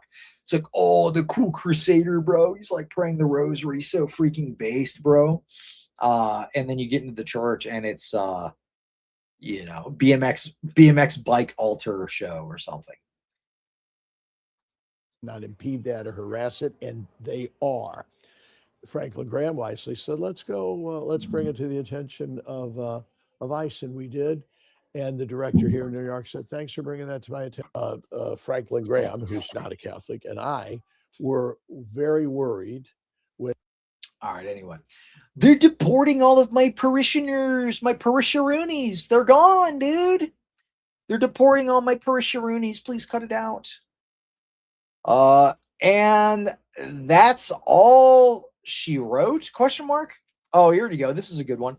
Roman Catholics are turning Protestant to get out of Vatican II. Monsignor Schneider responds to Tuco about the SSPX. Pastoral documents of Vatican II can be corrected. Whoa! Ecumenical councils are not infallible? Question mark. So this is the voice of reason tagline. The pastoral documents of Vatican II can be corrected. Only the word of God is immutable. So Roman Catholics are teaching sola scriptura to get out of Vatican II. Vatican II is so bad that the Roman Catholics are actually teaching sola scriptura to get past Vatican II. Why don't they just become Anglican at this point, if that's the case? Right? If your position is basically that the ecumenical councils can be changed, they can be updated, they're not infallible, only the Bible is immutable, why don't you just become Anglican at this point? You're basically teaching sola scriptura.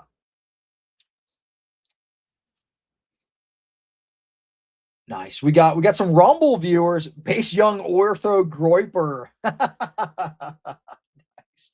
Thanks for tuning in on Rumble, dude. Yeah, I just started multi-streaming YouTube, Rumble, and Kick at the same time.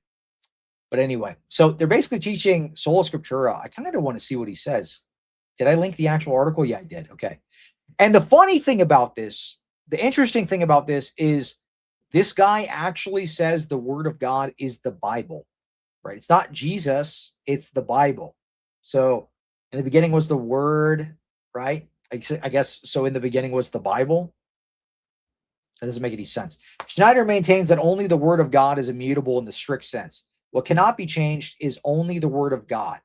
The Bible cannot be changed because it is the word of God. He states in his view, Cardinal Fernandez's formulation would be completely erroneous if applied without distinction to the conciliar text. So he's teaching sola scriptura. He's saying only the Bible can't be changed. The ecumenical councils, these are flexible. They're more like ecumenical suggestions. These are the ecumenical tips, the ecumenical tidbits. They are not immutable. These things can be changed. So what's the big fuss? We can change Vatican II. Nobody likes Vatican II. It can be changed. It's no big deal. Anyway. Auxiliary Bishop recalls that St. John such and such, when convening the Second Vatican Council, made it clear that it was not about defining new dogmas or resolving doctrinal issues definitively. According to Schneider, the Pope expressly explained that the Council had an explanatory and catechetical purpose. Oh, okay. No, it's good. StreamYard's being weird. I thought it crashed for a second. Anyway, in the same vein, he quotes Pope Paul, who would have reiterated the council did not intend to proclaim dogmas or to define doctrines definitively, but rather that its character was primarily pastoral. Therefore, he argues that pastoral formulations, since they do not constitute dogmatic definitions, could be improved or corrected given their circumstantial nature. So he's saying Vatican II is subjective, basically, since it says it's not revealing anything new. Right? It's not revealing anything new. It's just kind of defining things that are already there, that kind of thing. These things can be updated. So ecumenical councils aren't infallible, so on and so forth. Well, the problem is when they say that Vatican II is not teaching new dogma or articulating new dogma, is it saying that this is already the teaching of the church? It's not saying that you're free to reject the council.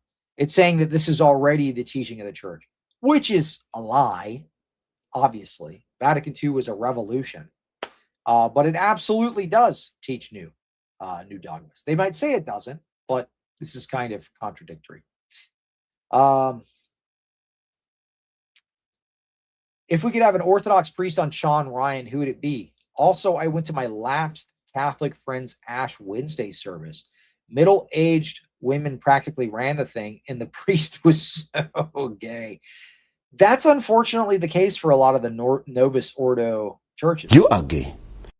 You have the women Eucharistic ministers. The parish council is all women. It's a big feminist psyop. They're the ones that are involved in running the stuff in the church, and the priest kind of just lets it go along. He's like, well, at least they're participating, right? So we can do the interpretive dance mass. We can do the women altar servers thing. We can maybe, we're going to push for like women deacons, women priests, women in these various roles, so on and so forth. This is the reality of the vast majority of Roman Catholic parishes around the world today. They're all ran by women. And if we're not careful, this could happen to the Orthodox Church, by the way. Unfortunately, in some Orthodox churches, you have, it's not necessarily against canon law, but for me, this is just kind of something that is, it's wrong because the Bible talks against it. But you have women that read the epistle, these types of things. So if we're not careful in the Orthodox Church, this could very quickly escalate into worse and worse practices like we see with the Roman Catholic Church. They have extraordinary ministers and extraordinary Eucharistic ministers. You have Karen from the parish council giving you the Eucharist, these types of things. So we have to be very careful. We have to stand firm against this creep of feminism, which really is a plague on many different churches. Phoenix here, member for 2 months. They see me sniffing, they hating. So true, dude. I need to get a sniff soundboard effect. All right, let me quickly look through and see if I have any other news stories worth covering. We kind of went through all the major ones, but I think I had a few more to react to. Let me take a look. Covered a lot of stories in the show. This was funny. Kind of we'll rapid fire through the rest of my B-roll stories. So I guess the Hallow app during Lent, they did an ad campaign to get Catholics to read The Brothers Karamazov by Dostoevsky, which, if you remember, has the Grand Inquisitor monologue, which is explicitly anti-Catholic. It says basically the Roman Catholic Church is antichrist, all sorts of stuff like this. So that's kind of funny.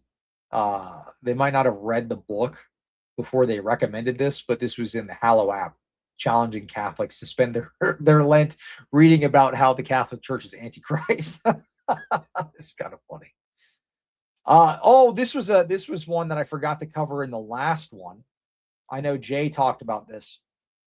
But anyway.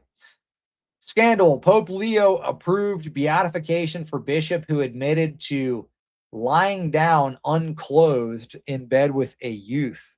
Apparently, I don't want to get too graphic, but this bishop, basically, that Pope Leo is wanting to make a saint, was known for being nude with indigenous tribes and things like this. And apparently there were some incidents with children and things like this. So very awful. But this is the people that Pope Leo wants to make a saint. Hey, we got Celestium in here. I appreciate it. Thanks for the raid. Sucks to see that you were canceled on Twitch. That's wild, dude. Yeah, Giga sugar coated it. Yeah, this was a rough story. I don't know how much Yeah, anyway, you can read this part. He basically wants to make this guy a saint. Beatification approved for bishop who let kids do this to him. This is who they're wanting to make a saint in the Roman Catholic Church. All right, you can't make this stuff up. This is like the epitome of evil, dude. These are the saints. I've said this. These are the saints of the post-Vatican II Roman Catholic Church. I've said this time and time and time again. The canonizations in the post-Vatican II Roman Catholic Church are almost all evil or delusional. You see, who was it? Catherine of Siena that said, even if the Pope were Satan himself, we'd still have to submit ourselves to him. She also had a vision of receiving a wedding ring from Jesus himself that was made of Jesus's foreskin. All this kind of like crazy stuff. These are the people that they make saints. Saint Mary Alacoque had explicit visions of basically copulating with Jesus. These are the people that they're making saints. They're all like pervs, right? They're all like pervy people. This is who Pope Leo is making a saint next. This guy who let kids do this and was living with them completely booty butt naked. I'm going to look at this. I'm going to look at this article here. There's nothing bad in the article, nothing like explicit or anything like that. This is just an article from LifeSite. Monsignor Alexander Labaca admitted in his writings to laying down naked in bed with these, who said he had previously made Skittles advances towards the youths. So he admits to basically being a predator. And these are the people that they want to make saints. This is who Leo is making saint. You remember Father Ripperger earlier in this same episode had made the statement that the abomination that causes desolation is going to be corrupt, basically a corrupt antichrist pope. Do you think they're there yet? Do you think they're there yet? Seems like they're there yet. It's insane. If you're watching on Rumble, go ahead and follow me there. I'm going to start dual streaming here, Rumble and Kick. So if you want to check me out on all those platforms, feel free to give me a follow. I do Catholic news segments. I do Orthodox streams. I do priest interviews. We do all sorts of content here. You're unfortunately tuning into an insane Catholic news stream right now where we're talking about the horrors that are going on in the Vatican II Church. So if this is your first introduction to my channel, I promise it is not always this dark, only on the Catholic news streams. So if you want to save your sanity, don't tune in for my Catholic news streams. Tune in for the priest interviews and all this other stuff, because the stuff going on in the Roman Catholic Church is just absolutely insane, bro. Absolutely wild. Anyway, in May 2025, Leo declared Alejandro Labaca venerable, along with Senior Inez Arango Velasquez, with whom he had worked. Info Catholica recently highlighted concerning passages in Labaca's autobiographical writings. So these are things he's writing about himself, in which the bishop recounted observations of disordered Skittles practices of the Huaorani people in the Amazon. A particular concern was one time he admittedly allowed, I don't even want to read that, bro. These are the people that they're making saints. A particular concern is one time when he admittedly, I'm not reading that, dude. Lord of mercy. Anyway, you get the point, dude. He recounted in the Huani Chronicle, according to Info Catholica, the young people were more playful than ever, abound in words and signs that figured a union of sexes, allowing this.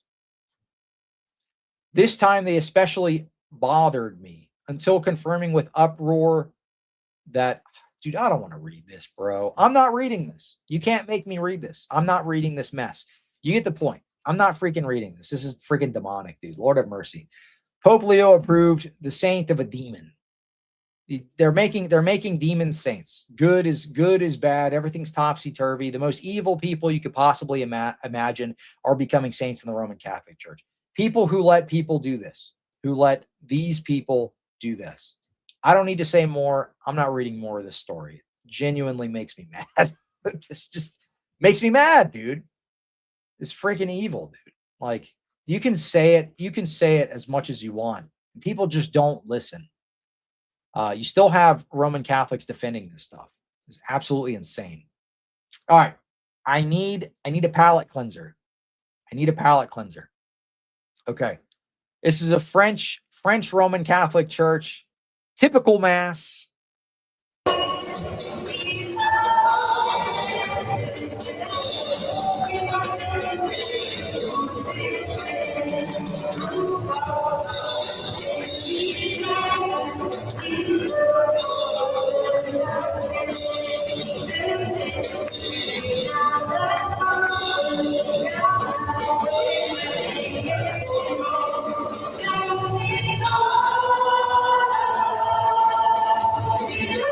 It's insanely pixelated, but crazy dance party mass. All right, there was another one. Let me see if I can find this before I wrap up here. There was a Catholic DJ mass. Or no, that was a Protestant one. That was from Protestia. That was funny though. Let me see if I can find that. I like the Protestia page. Let me see if I can find that one video. I'll play that and we'll wrap up here. Hold on.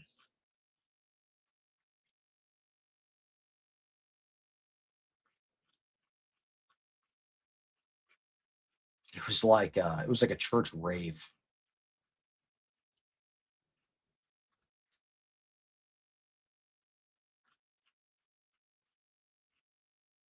If I can find it, no. If I can find this thing, no. Oh, here you go. Yeah, I like this. This is good. This is a good palate cleanser. I'll end on a funny note. I cannot end on demon saint freaking article. All right, let's take a look here. This is at Tenerife Family Church. They have a holy rave with Bible-based electronic music for their evening church service. You know, I'm going to be completely honest. When I was a kid, I used to go to, this was like a weird fever dream, but they had these Christian dance clubs for kids. And I would go there with my cousin, and my cousin would break dance. It's like the weirdest combination of thing that you can imagine, but they're doing this in church, I guess. This is kind of interesting. This is wild. Let's take a look.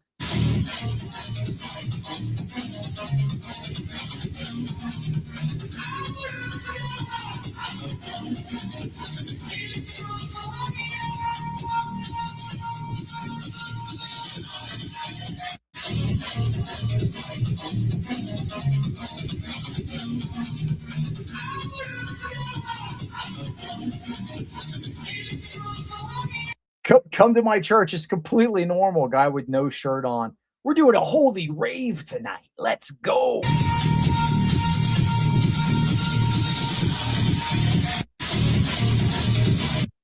That's awesome, dude. Yeah, that's right. I kind of just want to keep playing this. I hope this doesn't take my stream down for copyright, but I'm kind of jamming it.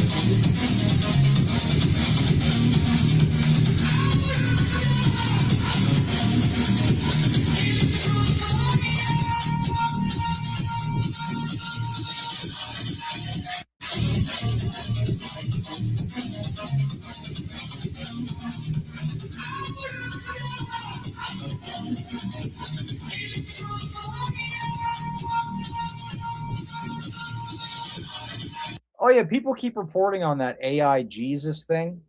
That's old. That's old as dirt. I did a short on that a year ago. I covered that a year ago. The AI Jesus in the confessional, that's not even news at this point.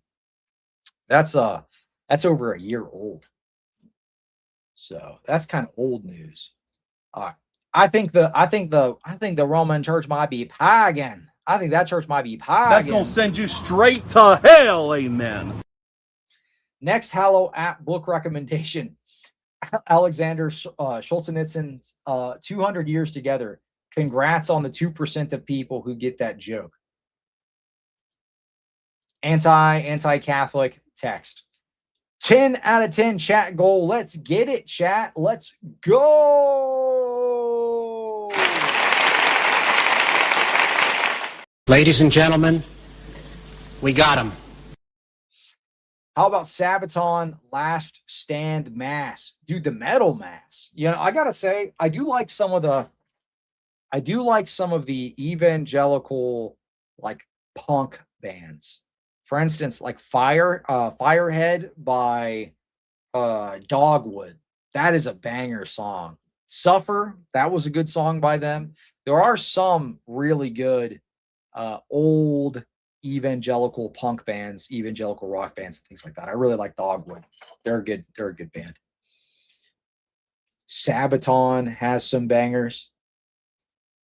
Cleave to Griftiquity. It's over, dude. It's over. Holy Name is so good. Are they actually Christian though? Is Holy Name actually Christian? Somebody said they need a scream. You got it. You got it, buddy. Skillet. I've seen Skillet live, actually. I've seen Skillet live. I've never been a huge Skillet fan, but they always seem to be opening for bands I go see. You know what I mean? If you like metal, the singer is at least Orthodox. Okay. Yeah. So Holy Name is, I'm thinking of Holy Water, that TikTok band. That is definitely not a Christian band. That's like a blasphemous other band. Holy Water or whatever. That is definitely not a Christian band. I guess the English would be just labeled as Eastern Rite. We need more Catholic and Orthodox influencers to debate atheists. It's usually evangelicals who do that, and they fail miserably. Jay's done atheist debates. Fearless Truth does atheist debates. I feel like there's a lot of people who do the atheist debates, actually. All right. Well, thank you all so much for watching. This has been a crazy, fun but crazy live stream. This next, let me plug what I got coming up next, actually. So I'll have a stream this Thursday with Planks and Pieces talking about his conversion story, how he's journeying into Orthodoxy. So that'll be an interesting show. And I'm also going to be interviewing Marco from In Between Sundays. That'll be a pre-recorded video that I'm going to publish probably by Friday. We'll do the interview Thursday. I'll probably have it published by Friday. On the 17th, stay tuned. Father Stephen DeYoung's coming on the show to talk about penal substitutionary atonement.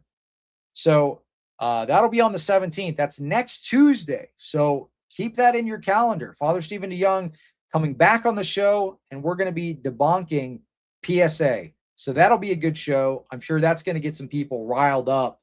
So let me get W's in the chat for Father Stephen DeYoung coming on to talk about PSA, because that'll be an interesting subject. The 19th, I've got Father Patrick O'Grady from the Divine Liturgy Project coming on the show to talk about the theology behind the Divine Liturgy. This should be good for anybody who's inquiring. That way they have a better understanding of what's going on there. The 24th, Father Jenig is coming on. He was a former Lutheran pastor, now Orthodox priest. On the 26th, I'll have a interview with His Grace Bishop Emilianos. So he'll be coming on the show to talk about Nepsis. This was a bishop that was tonsured into the Great Schema, and also his spiritual father is a saint that was a Schema monk. So that'll be an interesting show. That is on the 26th. On March 31st, so I've got crazy shows lined up this whole month, packed with crazy shows. March 31st, I'm finally doing it. March 31st, Father Ron's coming on the show. We're doing an Evil Cleave episode, and I'm debunking my interview that I had with Joshua Shuping, the apostate Orthodox priest. We're going to go back. I've been putting it off because the video is cringe to me. It's hard for me to sit through the entire thing, but I'm going to go through. We're going to debunk my interview with Joshua Shuping We're going to talk about some of the things he got wrong, some of the claims that he flat out makes up, some of the sources that he flat out makes up. And I'm going to be doing that with Father Ron. I'll be doing an Evil Cleve episode. By the way, for those of you that get offended by Evil Cleve, I'm not saying Protestants are evil. Okay. This is a good cop, bad cop thing. Obviously, I'm good Cleve. Old me is evil Cleve. All right. We can talk about ideas being evil without people being evil. Like, I'm not saying all Protestants are evil. So don't get offended. Okay. That's not the intent. All right. But I'm doing an Evil Cleve episode. 31st, we'll be debunking my Joshua Shubin episode. But anyway, thank you so much for watching. If you haven't already, go ahead and follow me on Rumble, follow me on Kick. I've got all my other social handles in the description. Check those out as well. Thank you so much for watching. God bless.